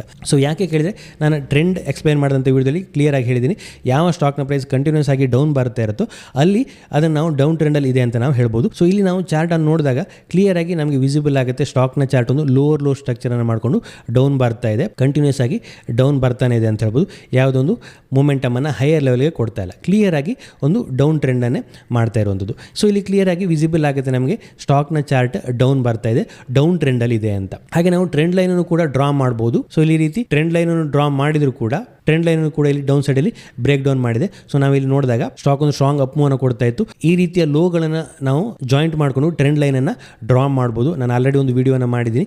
ಮಿನಿಮಮ್ ನಮಗೆ 2 ಸ್ವಿಂಗ್ ಲೋ ಪಾಯಿಂಟ್ಗಳು ಬೇಕಾಗುತ್ತೆ ಕ್ಲಿಯರ್ ಆಗಿ ವಿಸಿಬಲ್ ಆಗಬೇಕು ಅಂತೇಳಿ ನಾನು ವೀಕ್ಲಿ ಚಾರ್ಟ್ಗೆ ಕನ್ವರ್ಟ್ ಮಾಡ್ತೀನಿ. ಈ ರೀತಿ ಪಾಯಿಂಟ್ಗಳನ್ನು ಸ್ವಿಂಗ್ ಪಾಯಿಂಟ್ಗಳನ್ನು ನಾವು ಇಲ್ಲಿ ಜಾಯಿಂಟ್ ಮಾಡಿದಾಗ ಇಲ್ಲೊಂದು ಪಾಯಿಂಟ್, ನೆಕ್ಸ್ಟ್ ಇಲ್ಲೊಂದು ಪಾಯಿಂಟನ್ನು ಜಾಯಿಂಟ್ ಮಾಡಿ ಆ ಲೈನನ್ನು ಎಕ್ಸ್ಟೆಂಡ್ ಮಾಡಿದಾಗ ನಮಗೊಂದು ಟ್ರೆಂಡ್ ಲೈನ್ ಸಿಗುತ್ತೆ. ಆ ಟ್ರೆಂಡ್ ಲೈನನ್ನು ಎಕ್ಸ್ಟೆಂಡ್ ಮಾಡಿದಾಗ ಇಲ್ಲಿ ಆ ಟ್ರೆಂಡ್ ಲೈನ್ ಬ್ರೇಕ್ ಡೌನ್ ಆಗುತ್ತೆ, ಈ ಝೋನಲ್ಲಿ ಬ್ರೇಕ್ ಡೌನ್ ಆಗುತ್ತೆ. ಸೊ ಈಗ ನಾವು ಹೇಳ್ಬೋದು ಅಲ್ಲಿ ಟ್ರೆಂಡ್ ಚೇಂಜ್ ಆಯಿತು ಅಂತ. ಸೊ ಈ ಟ್ರೆಂಡ್ ಲೈನನ್ನು ಅದು ರೆಸ್ಪೆಕ್ಟ್ ಮಾಡಿದರೆ ಅಗೇನ್ ಈ ಟ್ರೆಂಡ್ ಲೈನ್ಗಿಂತ ಮೇಲೇ ಇತ್ತು ಅಂತ ಹೇಳಿದ್ರೆ ಮೇ ಬಿ ಆ ಟ್ರೆಂಡ್ ಇನ್ನು ಅಪ್ ಟ್ರೆಂಡಲ್ಲಿ ಇತ್ತು ಅಂತ ನಮಗಲ್ಲಿ ಗೊತ್ತಾಗುತ್ತೆ. ಸೊ ಚಾರ್ಟನ್ನು ನೋಡೋದ್ರ ಮುಖಾಂತರ ಕ್ಲಿಯರ್ ಆಗಿ ನಮಗೆ ವಿಸಿಬಲ್ ಆಗುತ್ತೆ. ನೋಡಿದ ಕೂಡಲೇ ನಾವು ಟ್ರೆಂಡನ್ನು ಐಡೆಂಟಿಫೈ ಮಾಡ್ಬೋದು. ಚಾರ್ಟನ್ನು ವಿಜುವಲಿ ನೋಡಿದ ಕೂಡಲೇ ನಮಗೆ ಆ ಟ್ರೆಂಡ್ ಗೊತ್ತಾಗುತ್ತೆ, ಯಾವ ರೀತಿ ಆ ಸ್ಟಾಕ್ನ ಟ್ರೆಂಡ್ ಇದೆ ಅಂತ. ಕರೆಂಟ್ಲಿ ಸ್ಟಾಕ್ನ ಟ್ರೆಂಡ್ ಡೌನ್ ಇದೆ, ಲಾಂಗ್ ಟರ್ಮ್ ಟ್ರೆಂಡ್ ಕೂಡ ಡೌನ್ ಇದೆ. ವೆರಿ ಶಾರ್ಟ್ ಟರ್ಮಲ್ಲಿ ಸ್ವಲ್ಪ ಪಾಸಿಟಿವ್ ಮೂವ್ ಕೊಡ್ತಾ ಇದೆ ಅಂತ ಹೇಳ್ಬೋದು. 2-3 ವೀಕ್ನ ಮೂವ್ಮೆಂಟ್ ಅನ್ನು ನೋಡಿದಾಗ ಸ್ವಲ್ಪ ಪಾಸಿಟಿವ್ ಇದೆ. ಬಟ್ ಮೀಡಿಯಂ ಟರ್ಮ್ ಟ್ರೆಂಡ್ ಒಂದು ಕನ್ಸಾಲಿಡೇಷನ್ ಝೋನಲ್ಲೇ ಇರುವಂಥದ್ದು ಕ್ಲಿಯರ್ ಆಗಿ ಗೊತ್ತಾಗುತ್ತೆ. ಡೌನ್ ಬರುತ್ತೆ ಒಂದು ಝೋನಲ್ಲಿ, ನೆಗೆಟಿವ್ ಟು ಕನ್ಸಾಲಿಡೇಷನ್ ಝೋನ್ ಅಂತ ನಾವು ಕರಿಬೋದು. ಹೈಯರ್ ಲೆವೆಲಲ್ಲಿ ಇಲ್ಲೊಂದು ಝೋನನ್ನು ಕ್ರಿಯೇಟ್ ಮಾಡುತ್ತೆ, ನೆಕ್ಸ್ಟ್ ಲೋವರ್ ಲೆವೆಲಲ್ಲಿ ಇಲ್ಲಿ ಒಂದು ಝೋನನ್ನು ಕ್ರಿಯೇಟ್ ಮಾಡುತ್ತೆ. ಸೊ ಮೀಡಿಯಂ ಟರ್ಮಲ್ಲಿ ಒಂದು ಕನ್ಸಾಲಿಡೇಷನ್ ಮೂವ್ ಅನ್ನು ಮಾಡ್ತಾ ಇದೆ. ಅದೇ ರೀತಿ ಲಾಂಗರ್ ಟರ್ಮಲ್ಲಿ ಸ್ಟಾಕ್ ಏನು ಡೌನ್ ಟ್ರೆಂಡಲ್ಲೇ ಇದೆ ಅಂತ ಕರಿಬೋದು. ಸೊ ಹೀಗೆ ವಿಜುವಲಿ ನಾವು ಒಂದು ಚಾರ್ಟನ್ನು ನೋಡಿದಾಗ ನಮಗೆ ಕ್ಲಿಯರ್ ಆಗಿ ಗೊತ್ತಾಗುತ್ತೆ ಅದರ ಟ್ರೆಂಡ್ ಹೇಗಿದೆ ಅಂತ. ನೆಕ್ಸ್ಟ್ ಇನ್ನೊಂದು ಚಾರ್ಟನ್ನು ನೋಡೋಣ ನಾವು. ಇಲ್ಲೊಂದು ಚಾರ್ಟನ್ನು ನಾವು ಕ್ಲಿಯರ್ ಆಗಿ ನೋಡ್ಬೋದು. ಇಲ್ಲಿ ಕ್ಲಿಯರ್ ಆಗಿ ಒಂದು ಅಪ್ ಟ್ರೆಂಡ್ ಇದೆ. ಸೊ ನಾವು ನೋಡಿದಾಗ ಕ್ಲಿಯರ್ ಆಗಿ ಗೊತ್ತಾಗುತ್ತೆ ಪ್ರೈಸ್ ಚಾರ್ಟಲ್ಲಿ ಸ್ಟಾರ್ಟಿಂಗ್ ಪಾಯಿಂಟ್ ಹಾಗೆ ಎಂಡ್ ಪಾಯಿಂಟ್ ನೋಡಿದಾಗ ಕ್ಲಿಯರ್ ಆಗಿ ಸ್ಟಾಕ್ ಒಂದು ಹೈಯರ್ ಹೈ ಸ್ಟ್ರಕ್ಚರ್ ಮಾಡಿಕೊಂಡು ಅಪ್ ಮೂವನ್ನು ಕೊಡ್ತಾ ಇರುವಂಥದ್ದು. ನಮಗೆ ಇಲ್ಲಿ ಬೇರೆ ಯಾವುದೇ ಇಂಡಿಕೇಟರ್ನ ಹಾಕಬೇಕು ಅಂತಿಲ್ಲ, ನೋಡಿದಾಗಲೇ ಕ್ಲಿಯರ್ ಆಗಿ ವಿಸಿಬಲ್ ಆಗ್ತಾ ಇರುವಂಥ ಸ್ಟಾಕ್ ಒಂದು ಅಪ್ ಮೂವ್ನ ಕೊಡ್ತಾ ಇದೆ. ಸ್ಟಾಕ್ನ ಲಾಂಗ್ ಟರ್ಮ್ ಟ್ರೆಂಡ್ ಅಪ್ ಟ್ರೆಂಡಲ್ಲಿ ಇದೆ ಅಂತ. ಅದೇ ರೀತಿ ವೆರಿ ಶಾರ್ಟ್ ಟರ್ಮ್ಗೆ ನಾವು ನೋಡೋದಾದ್ರೆ ವೆರಿ ಶಾರ್ಟ್ ಟರ್ಮಲ್ಲಿ ಪ್ರೈಸ್ ಸ್ವಲ್ಪ ಡೌನ್ ಮೂವ್ನ ಕೊಡ್ತಾ ಇದೆ. ಶಾರ್ಟ್ ಟರ್ಮಲ್ಲಿ ಸ್ವಲ್ಪ ಡೌನ್ ಟ್ರೆಂಡಲ್ಲಿ ಇದೆ, ನೆಗೆಟಿವ್ ಅಲ್ಲಿದೆ, ಪ್ರೈಸ್ ಡೌನ್ ಮೂವ್ನ ಕೊಡ್ತಾ ಇದೆ ಅಂತ ಹೇಳ್ಬೋದು. ಪ್ರೀವಿಯಸ್ ರೆಸಿಸ್ಟೆನ್ಸ್ ಝೋನ್ ಅಂತ ರೀಚ್ ಆಗುತ್ತೆ, ಅಲ್ಲಿ ರೆಸಿಸ್ಟೆನ್ಸನ್ನು ಪಡ್ಕೊಂಡು ಅಗೇನ್ ಒಂದು ಡೌನ್ ಮೂವ್ನ ಕೊಡ್ತಾ ಇದೆ. ಶಾರ್ಟ್ ಟರ್ಮ್ ನಾವು ಟ್ರೇಡರ್ ಆಗಿದ್ದರೆ ವೆರಿ ಶಾರ್ಟ್ ಟರ್ಮಲ್ಲಿ ಸ್ವಿಂಗ್ ಟ್ರೇಡಿಂಗ್ ಅಥವಾ ಶಾರ್ಟ್ ಟರ್ಮ್ ಟ್ರೇಡಿಂಗನ್ನು ನಾವು ಮಾಡ್ತಿದ್ರೆ ಇಷ್ಟು ವೆರಿ ಶಾರ್ಟ್ ಟರ್ಮ್ನ ಚಾರ್ಟನ್ನು ನಾವು ನೋಡಿದಾಗ ರೆಸಿಸ್ಟೆನ್ಸ್ ಲೆವೆಲ್ ಹತ್ರ ರೆಸಿಸ್ಟೆನ್ಸನ್ನು ಪಡ್ಕೊಳ್ತಾ ಇದೆ, ಒಂದು ಡೌನ್ ಮೂವನ್ನು ಕೊಡ್ತಾ ಇದೆ. ಸೊ ಇದು ನೆಗೆಟಿವ್ ಆಗುತ್ತೆ. ಶಾರ್ಟ್ ಟರ್ಮಲ್ಲಿ ಚಾರ್ಟ್ ನೆಗೆಟಿವ್ ಇದೆ ಅಂತ ಹೇಳುತ್ತೆ. ಅದೇ ರೀತಿ ಲಾಂಗ್ ಟರ್ಮಲ್ಲಿ ಚಾರ್ಟಲ್ಲಿ ಆ್ಯಸ್ ಆಫ್ ನಾವು ಯಾವುದೇ ಪ್ರಾಬ್ಲಮ್ ಇಲ್ಲ, ಕ್ಲಿಯರ್ ಆಗಿ ಒಂದು ಅಪ್ ಟ್ರೆಂಡಲ್ಲೇ ಇದೆ ಅಂತ ಹೇಳ್ಬೋದು. ಸೊ ಯಾವಾಗಲೆಲ್ಲ ಪ್ರೈಸ್ ಒಂದು ಪುಲ್ ಬ್ಯಾಕ್ ಅಥವಾ ರಿಟ್ರೇಸ್ಮೆಂಟನ್ನು ಕೊಡುತ್ತೆ, ಅಗೇನ್ ಒಂದು ಅಪ್ ಮೂವನ್ನು ಕೊಡ್ತಾ ಇದೆ ಅಂತ ನಾವು ಈ ಚಾರ್ಟನ್ನು ನೋಡಿದಾಗ ಹೇಳ್ಬೋದು. ಇಲ್ಲಿ ನಾವು ಟ್ರೆಂಡ್ ಲೈನನ್ನು ಕೂಡ ಡ್ರಾ ಮಾಡ್ಬೋದು. ಇಲ್ಲೊಂದು ಸ್ವಿಂಗ್, ನೆಕ್ಸ್ಟ್ ಇಲ್ಲೊಂದು ಸ್ವಿಂಗ್ ಡ್ರಾ ಮಾಡಿಕೊಂಡು ಆ ಲೈನನ್ನು ಎಕ್ಸ್ಟೆಂಡ್ ಮಾಡಿದಾಗ ಇಲ್ಲಿ ಟ್ರೆಂಡ್ ಲೈನನ್ನು ಕೂಡ ಇಲ್ಲಿ ರೆಸ್ಪೆಕ್ಟ್ ಮಾಡ್ತಾ ಇದೆ ಅಂತ ಹೇಳ್ಬೋದು. ಇಲ್ಲಿ ಸ್ವಿಂಗ್, ಅಗೇನ್ ಒಂದು ಸ್ವಿಂಗ್, ನೆಕ್ಸ್ಟ್ ಇಲ್ಲಿ ಆ ಸ್ವಿಂಗನ್ನು ರೆಸ್ಪೆಕ್ಟ್ ಮಾಡ್ತಾ ಇದೆ, ಈ ಝೋನಲ್ಲಿ ಕೂಡ ರೆಸ್ಪೆಕ್ಟ್ ಮಾಡ್ತಾ ಇದೆ. ನೆಕ್ಸ್ಟ್ ಆಲ್ಮೋಸ್ಟ್ ಈಗ ಈ ಟ್ರೆಂಡ್ ಲೈನ್ ಹತ್ತಿರನೇ ಬಂದು ಟ್ರೇಡಿಂಗ್ ಆಕ್ಟಿವಿಟಿಯನ್ನು ಮಾಡ್ತಾ ಇರುವಂಥದ್ದು. ಸೊ ಈ ಸಪೋರ್ಟ್ ಅಥವಾ ಈ ಟ್ರೆಂಡ್ ಲೈನನ್ನು ಅಗೇನ್ ಸಪೋರ್ಟ್ ಆಗಿ ತಗೊಂಡು ಒಂದು ಪಾಸಿಟಿವ್ ಪ್ರೈಸ್ ಆಕ್ಷನ್ ಕ್ರಿಯೇಟ್ ಮಾಡಿಕೊಂಡು ಅಗೇನ್ ಒಂದು ಅಪ್ ಮೂವ್ನ ಕೊಡ್ತು ಅಂತಂದರೆ ಇಲ್ಲಿ ಟ್ರೆಂಡ್ ಅಪ್ ಸೈಡಲ್ಲೇ ಕ್ರಿಯೇಟ್ ಆಗುತ್ತೆ. ಈ ಟ್ರೆಂಡ್ ಲೈನ್ ಬ್ರೇಕ್ ಡೌನ್ ಆದರೆ ಮಾತ್ರ ಅದು ನೆಗೆಟಿವ್ ಆಗುತ್ತೆ. ಸೊ ನೆಕ್ಸ್ಟ್ ನಾನು ಇಂಡಿಕೇಟರ್ನ ಯೂಸ್ ಮಾಡಿಕೊಂಡು ಕೂಡ ಹೇಳಿದೆ ಯಾವ ರೀತಿ ನಾವು ಟ್ರೆಂಡನ್ನು ಐಡೆಂಟಿಫೈ ಮಾಡ್ಬೋದು ಅಂತ. ಸೊ ನಾವೊಂದು ಮೂವಿಂಗ್ ಆವರೇಜನ್ನು ಹಾಕೊಳ್ಬೋದು. ಸೊ ನಾನು 200 ಡೇ ಮೂವಿಂಗ್ ಆವರೇಜನ್ನು ಲಾಂಗ್ ಟರ್ಮ್ ಟ್ರೆಂಡ್ಗೆ ಯೂಸ್ ಮಾಡ್ಕೊಳ್ಬೋದು. ಆ 200 ಡೇ ಮೂವಿಂಗ್ ಆವರೇಜನ್ನು ಯೂಸ್ ಮಾಡಿಕೊಂಡಾಗ ಅಲ್ಲಿ ಟ್ರೆಂಡ್ ಪಾಸಿಟಿವ್ ಇದೆ ಅಂತ ನಾವು ಹೇಳ್ಬೋದು. ಸೊ ಈಗ ಕರೆಂಟ್ಲಿ ಸ್ಟಾಕ್ 200 ಡೇ ಮೂವಿಂಗ್ ಅವರೇಜ್ಗಿಂತ ಮೇಲೇ ಇದೆ. ಸೊ ಕಂಟಿನ್ಯೂಸ್ ಆಗಿ ಆಲ್ಮೋಸ್ಟ್ ಈ ಝೋನ್ ಹತ್ರ ಬಂದಷ್ಟು 200 ಡೇ ಮೂವಿಂಗ್ ಅವರೇಜ್ ಹತ್ರ ಬಂದಾಗ ಒಂದಷ್ಟು ರೆಸ್ಪಾನ್ಸನ್ನು ಮಾಡ್ತಾ ಇರುವಂಥದ್ದು. ಸೊ ಇಲ್ಲಿ ಕೂಡ ಸ್ವಲ್ಪ ದಿನ ಬ್ರೇಕ್ ಡೌನ್ ಆದರೂ ಕೂಡ ಸ್ಟಾಕ್ ಆ ಮೂವಿಂಗ್ ಅವರೇಜ್ಗಿಂತ ಮೇಲೇ ಟ್ರೇಡಿಂಗ್ ಆ್ಯಕ್ಟಿವಿಟಿಯನ್ನು ಮಾಡ್ತಾ ಇರುವಂಥದ್ದು. ಈಗ ಕೂಡ 200 ಡೇ ಮೂವಿಂಗ್ ಅವರೇಜ್ಗಿಂತ ಹತ್ತಿರನೇ ಬಂದಿರುವಂಥದ್ದು. ಈ ಝೋನ್ಗಿಂತ ಈ 200 ಡೇ ಮೂವಿಂಗ್ ಅವರೇಜ್ಗಿಂತ ಮೇಲೇ ಸಸ್ಟೈನ್ ಆಗ್ತಾ ಇತ್ತು ಅಂತೇಳಿ ಕೂಡ ಟ್ರೆಂಡ್ ನಾವು ಪಾಸಿಟಿವ್ ಇದೆ ಅಂತ ಕರಿಬೋದು. ಲಾಂಗ್ ಟರ್ಮ್ ಟ್ರೆಂಡಿಗೆ ನಾವು 200 ಡೇ ಮೂವಿಂಗ್ ಅವರೇಜನ್ನು ಯೂಸ್ ಮಾಡ್ಕೊಳ್ತೀವಿ. ಬಟ್ ಬೆಟರ್ ಇರುವಂಥದ್ದು ನಾವು ಪ್ರೈಸನ್ನು ಯೂಸ್ ಮಾಡಿಕೊಂಡು ಫೈಂಡ್ ಔಟ್ ಮಾಡೋದು ಬೆಟರ್ ಆಗುತ್ತೆ ಸ್ಟಾಕ್ನ ಟ್ರೆಂಡ್ ಯಾವ ರೀತಿ ಇದೆ ಅಂತ. ಸೊ ವಿಜುವಲಿ ನಾವು ನೋಡಿದಾಗ ಗೊತ್ತಾಗುತ್ತೆ ಟ್ರೆಂಡ್ ಲೈನ್ ಬೇಕು ಅಂತಲೂ ಕೂಡ ಇಲ್ಲ, ಸ್ಟಾಕ್ನ ಟ್ರೆಂಡ್ ಯಾವ ರೀತಿ ಇದೆ ಅಂತ ನೀವು ಚಾರ್ಟನ್ನು ನೋಡ್ತಾ ಹೋದಾಗ ನಿಮ್ಗದು ಎಕ್ಸ್ಪೀರಿಯನ್ಸ್ ಆಗುತ್ತೆ. ಮತ್ತು ನನ್ನ ಹಿಂದಿನ ವೀಡಿಯೋದಲ್ಲಿ ಎಕ್ಸ್ಪ್ಲೈನ್ ಮಾಡಿದಾಗೆ ಸ್ಟ್ರಕ್ಚರ್ ಪಾಸಿಟಿವ್ ಇತ್ತು, ಹೈಯರ್ ಐ ಸ್ಟ್ರಕ್ಚರಲ್ಲಿ ಇತ್ತು ಅಂತೇಳಿ ಅದು ಅಪ್ ಟ್ರೆಂಡಲ್ಲೇ ಇರುತ್ತೆ ಅಂತ ನಾವು ನೋಡ್ಬೋದು. ಈ ಚಾರ್ಟ್ ಒಂದು ಕ್ಲಿಯರ್ ಆದ ವಿಸಿಬಲ್ ಆಗ್ತದೆ. ಕ್ಲಿಯರ್ ಆಗಿ ಒಂದು ಹೈಯರ್ ಐ ಸ್ಟ್ರಕ್ಚರ್ನೇ ಮಾಡಿಕೊಂಡು ಸ್ಟಾಕ್ ಒಂದು ಅಪ್ ಮೂವ್ನ ಕೊಡ್ತಾ ಇರುವಂಥದ್ದು. ಪ್ರೀವಿಯಸ್ ಮೇಜರ್ ಸ್ವಿಂಗ್ ಲೋಗಳನ್ನು ಬ್ರೇಕ್ ಡೌನ್ ಮಾಡ್ತಾ ಇಲ್ಲ, ಹೈಯರ್ ಐ ಸ್ಟ್ರಕ್ಚರ್ನ ಮಾಡಿಕೊಂಡು ಅಪ್ ಮೂವ್ನ ಕೊಡ್ತದೆ. ಸೊ ಕ್ಲಿಯರ್ ಆಗಿ ಒಂದು ಅಪ್ ಟ್ರೆಂಡಲ್ಲಿದೆ ಅಂತ ನಾವು ಐಡೆಂಟಿಫೈ ಮಾಡ್ಬೋದು. ಅದು ಇನ್ ಕೇಸ್ ನಾನು ಪ್ರೀವಿಯಸ್ ತೋರಿಸಿದ ಚಾರ್ಟಲ್ಲಿ ಸ್ಟಾಕ್ ಒಂದು ಲೋವರ್ ಲೋವನ್ನು ಮಾಡ್ಕೊಂಡು ಡೌನ್ ಸೈಡ್ ಮೂವನ್ನು ಕೊಡ್ತಾ ಇತ್ತು, ಅದು ಕ್ಲಿಯರ್ ಆಗಿ ಒಂದು ಲಾಂಗ್ ಟರ್ಮ್ ಟ್ರೆಂಡಲ್ಲಿ ನೆಗೆಟಿವ್ ಇದೆ ಅಂತ ನಾವು ಜಡ್ಜ್ ಮಾಡ್ಬೋದು. ನೆಕ್ಸ್ಟ್ ನಾವು ಈ ಟ್ರೆಂಡ್ ಚೇಂಜ್ ಆದದ್ದು ಹೇಗೆ ಐಡೆಂಟಿಫೈ ಮಾಡ್ಬೋದು ಅಂತ ನಾವು ನೋಡೋದಾರೆ, ಸೊ ಮೊದಲನೇದಾಗಿ ಇರುವಂಥದ್ದು break down of a structure. ನನ್ನ ಹಿಂದಿನ ವೀಡಿಯೋದಲ್ಲಿ ನಾನು ಸ್ಟ್ರಕ್ಚರ್, ಮಾರ್ಕೆಟ್ ಸ್ಟ್ರಕ್ಚರ್ ಬಗ್ಗೆ ಎಕ್ಸ್ಪ್ಲೈನ್ ಮಾಡಿದ್ದೇನೆ. ಹೈಯರ್ ಹೈ, ಹೈಯರ್ ಲೋ, ಅದೇ ರೀತಿ lower low, lower high structure ಬಗ್ಗೆ ಎಕ್ಸ್ಪ್ಲೈನ್ ಮಾಡಿದ್ದೀನಿ. ಆ ಸ್ಟ್ರಕ್ಚರ್ ಬ್ರೇಕ್ ಡೌನ್ ಆದಾಗ ಟ್ರೆಂಡಲ್ಲಿ ಚೇಂಜ್ ಆಯಿತು ಅಂತ ನಾವು ಹೇಳ್ಬೋದು. ಅದೇ ರೀತಿ ಟ್ರೆಂಡ್ ಲೈನ್ ಬ್ರೇಕ್ ಡೌನ್ ಆದರೂ ಕೂಡ ನಾವು ಟ್ರೆಂಡಲ್ಲಿ ಚೇಂಜಸ್ ಆಯಿತು ಅಂತ ಐಡೆಂಟಿಫೈ ಮಾಡ್ಬೋದು. ಸೊ ನಾವಿಲ್ಲೊಂದು ಚಾರ್ಟನ್ನು ನೋಡ್ತಾ ಇದ್ವಿ, ಇಲ್ಲೊಂದು ಟ್ರೆಂಡ್ ಲೈನನ್ನು ನಾನು ಡ್ರಾ ಮಾಡಿದ್ದೀನಿ. ಈ ಟ್ರೆಂಡ್ ಲೈನ್ ಇಲ್ಲಿ ಬ್ರೇಕ್ ಡೌನ್ ಆಗುತ್ತೆ. ಸೊ ಈ ಬ್ರೇಕ್ ಡೌನ್ ಆದಾಗ ನಾವು ಕ್ಲಿಯರಾಗಿ ಹೇಳ್ಬೋದು ಟ್ರೆಂಡ್ ಲೈನಲ್ಲಿ ಬ್ರೇಕ್ ಡೌನ್ ಆಯಿತು, ಸ್ಟಾಕ್ನ ಟ್ರೆಂಡ್ ಇಲ್ಲಿ ಚೇಂಜ್ ಆಯಿತು ಅಂತ. ಈ ಹಿಂದೆ ಇದೊಂದು ಅಪ್ ಟ್ರೆಂಡಲ್ಲಿತ್ತು, ನೆಕ್ಸ್ಟ್ ಇಲ್ಲಿ ಬ್ರೇಕ್ ಡೌನ್ ಆಗುತ್ತೆ, ಈ ಅಪ್ ಟ್ರೆಂಡ್ ಲೈನನ್ನು ಬ್ರೇಕ್ ಡೌನ್ ಮಾಡುತ್ತೆ, ನೆಕ್ಸ್ಟ್ ಅದು ಡೌನ್ ಟ್ರೆಂಡ್ಗೆ ಶಿಫ್ಟ್ ಆಯಿತು. ಸೊ ಅದೇ ರೀತಿ ಇನ್ನೊಂದು ಮೆಥಡ್ ಇರುವಂಥದ್ದು ನಾನು ಆಗಲೇ ಹೇಳಿದಾಗೆ ಸ್ಟ್ರಕ್ಚರಲ್ ಬ್ರೇಕ್ ಡೌನ್. ಸೊ ಏನಪ್ಪ structure, higher high structure, higher low structure. Stock up ಟ್ರೆಂಡಲ್ಲಿ ಇತ್ತು ಅಂತೇಳಿದೆ, ಹೈಯರ್ ಹೈ, ಹೈಯರ್ ಲೋ ಸ್ಟ್ರಕ್ಚರನ್ನು ಮಾಡಿಕೊಂಡು ಅಪ್ ಮೂವ್ನ ಕೊಡ್ತಾ ಇರುತ್ತೆ. ಸೊ ನಾವಿಲ್ಲಿ ನೋಡ್ಬೋದು ಅಪ್ ಮೂವ್ನ ಕೊಡುತ್ತೆ, ಹೈ ಮಾಡುತ್ತೆ, ಒಂದು ಲೋ ಮಾಡುತ್ತೆ, ಇದು ಹೈಯರ್ ಲೋ ಆಗುತ್ತೆ. ಅಗೇನ್ ಒಂದು ಪ್ರೀವಿಯಸ್ ಹೈಯನ್ನು ಬ್ರೇಕ್ ಮಾಡುತ್ತೆ, ಹೈಯರ್ ಹೈ ಮಾಡುತ್ತೆ, ಡೌನ್ ಬರುತ್ತೆ, ಹೈಯರ್ ಲೋವನ್ನು ಮಾಡುತ್ತೆ, ಅಗೇನ್ ಅಪ್ ಮೂವ್ನ ಕೊಡುತ್ತೆ, ಪ್ರೀವಿಯಸ್ ಹೈಯನ್ನು ಬ್ರೇಕ್ಔಟ್ ಮಾಡುತ್ತೆ, ಪಾಸಿಟಿವ್ ಆಗುತ್ತೆ, ಡೌನ್ ಬರುತ್ತೆ, ಒಂದು ಹೈಯರ್ ಲೋವನ್ನು ಮಾಡುತ್ತೆ, ಈ ಲೋಕ್ಕಿಂತ ಮೇಲಿನ ಹೈಯರ್ ಲೋವನ್ನು ಮಾಡುತ್ತೆ, ಅಗೇನ್ ಬ್ರೇಕ್ಔಟ್ ಆಗುತ್ತೆ, ಸ್ಟ್ರಾಂಗ್ ಅಪ್ ಮೂವ್ನ ಕೊಡುತ್ತೆ. ನಾವಿಲ್ಲಿ ನೋಡ್ಬೋದು ಸ್ಟ್ರಾಂಗ್ ಅಪ್ ಮೂವ್ನ ಕೊಟ್ಟು ಅಗೇನ್ ಒಂದು ಸ್ವಿಂಗ್ ಲೋವನ್ನು ಕ್ರಿಯೇಟ್ ಮಾಡುತ್ತೆ, ಅಗೇನ್ ಒಂದು ಅಪ್ ಮೂವ್ನ ಕೊಡುತ್ತೆ. ಈಗ ಅಪ್ ಮೂವ್ ಕೊಟ್ಟಾಗ ಪ್ರೀವಿಯಸ್ ಸ್ವಿಂಗ್ ಹೈಯನ್ನು ಬ್ರೇಕ್ಔಟ್ ಮಾಡಲ್ಲ. ಸೊ ಇದು ಫಸ್ಟ್ ಸೈನ್ ಆಫ್ ವೀಕ್ನೆಸ್ ಅಂತ ಕರಿತೀವಿ. ಈ ಹಿಂದೆಲ್ಲ ಒಂದು ಸ್ವಿಂಗ್ ಲೋನ ಕ್ರಿಯೇಟ್ ಮಾಡಿದಾಗ ಒಂದು ಅಪ್ ಮೂವ್ನ ಕೊಡುತ್ತೆ, ಪ್ರೀವಿಯಸ್ ಸ್ವಿಂಗ್ ಹೈಯನ್ನು ಬ್ರೇಕ್ಔಟ್ ಮಾಡುತ್ತೆ, ಡೌನ್ ಬರುತ್ತೆ, ಪ್ರೀವಿಯಸ್ ಲೋನ ರೆಸ್ಪೆಕ್ಟ್ ಮಾಡುತ್ತೆ, ಪ್ರೀವಿಯಸ್ ಲೋನ ಬ್ರೇಕ್ ಡೌನ್ ಮಾಡಲ್ಲ, ಪ್ರೀವಿಯಸ್ ಹೈಯನ್ನು ಬ್ರೇಕ್ಔಟ್ ಮಾಡುತ್ತೆ. ಈಗ ಅಪ್ ಹೋಗುತ್ತೆ, ಡೌನ್ ಬರುತ್ತೆ, ಅಗೇನ್ ಒಂದು ಅಪ್ ಮೂವ್ನ ಕೊಡುತ್ತೆ, ಡೌನ್ ಬರುತ್ತೆ. ಈಗ ಡೌನ್ ಬರಲಿಕ್ಕಿಂತ ಮುಂಚೆ ಪ್ರೀವಿಯಸ್ ಸ್ವಿಂಗ್ ಹೈಯನ್ನು ಬ್ರೇಕ್ಔಟ್ ಮಾಡಲ್ಲ. ಸೊ ಇಲ್ಲಿ ಸೆಲ್ಲರ್ ಅಗೇನ್, ಇಲ್ಲಿ ಯಾರು ಸೆಲ್ ಮಾಡಿರ್ತಾರೆ, ಈ ಸೆಲ್ಲರ್ ಪ್ರೈಸನ್ನು ಏನು ಡೌನ್ ಸೈಡ್ ಪುಷ್ ಮಾಡಿರ್ತಾನೆ, ಅವನು ಸ್ಟ್ರಾಂಗರ್ ಸೆಲ್ಲರ್ ಅಂತ ಇಲ್ಲಿ ಇದು ಸಜೆಸ್ಟ್ ಮಾಡುತ್ತೆ. ಯಾವಾಗ ಪ್ರೈಸ್ ಅಪ್ ಹೋಗುತ್ತೆ, ಅಗೈನ್ ಡೌನ್ ಬರುತ್ತೆ, ಪ್ರೀವಿಯಸ್ ಸ್ವಿಂಗ್ ಹೈಯನ್ನು ಬ್ರೇಕ್ ಡೌನ್ ಮಾಡದೆ ಡೌನ್ ಬಂದಾಗ ಫಸ್ಟ್ ಸೈನ್ ಇಲ್ಲಿ ನಮಗೆ ಸಿಗುತ್ತೆ, ಸ್ಟ್ರಕ್ಚರಲ್ಲಿ ಸ್ವಲ್ಪ ಚೇಂಜಸ್ ಆಗಲಿಕ್ಕೆ ಸ್ಟಾರ್ಟ್ ಆಗಿದೆ, ಸೆಲ್ಲರ್ಗಳು ಸ್ಟ್ರಾಂಗ್ ಇದ್ದಾರೆ ಅಂತ.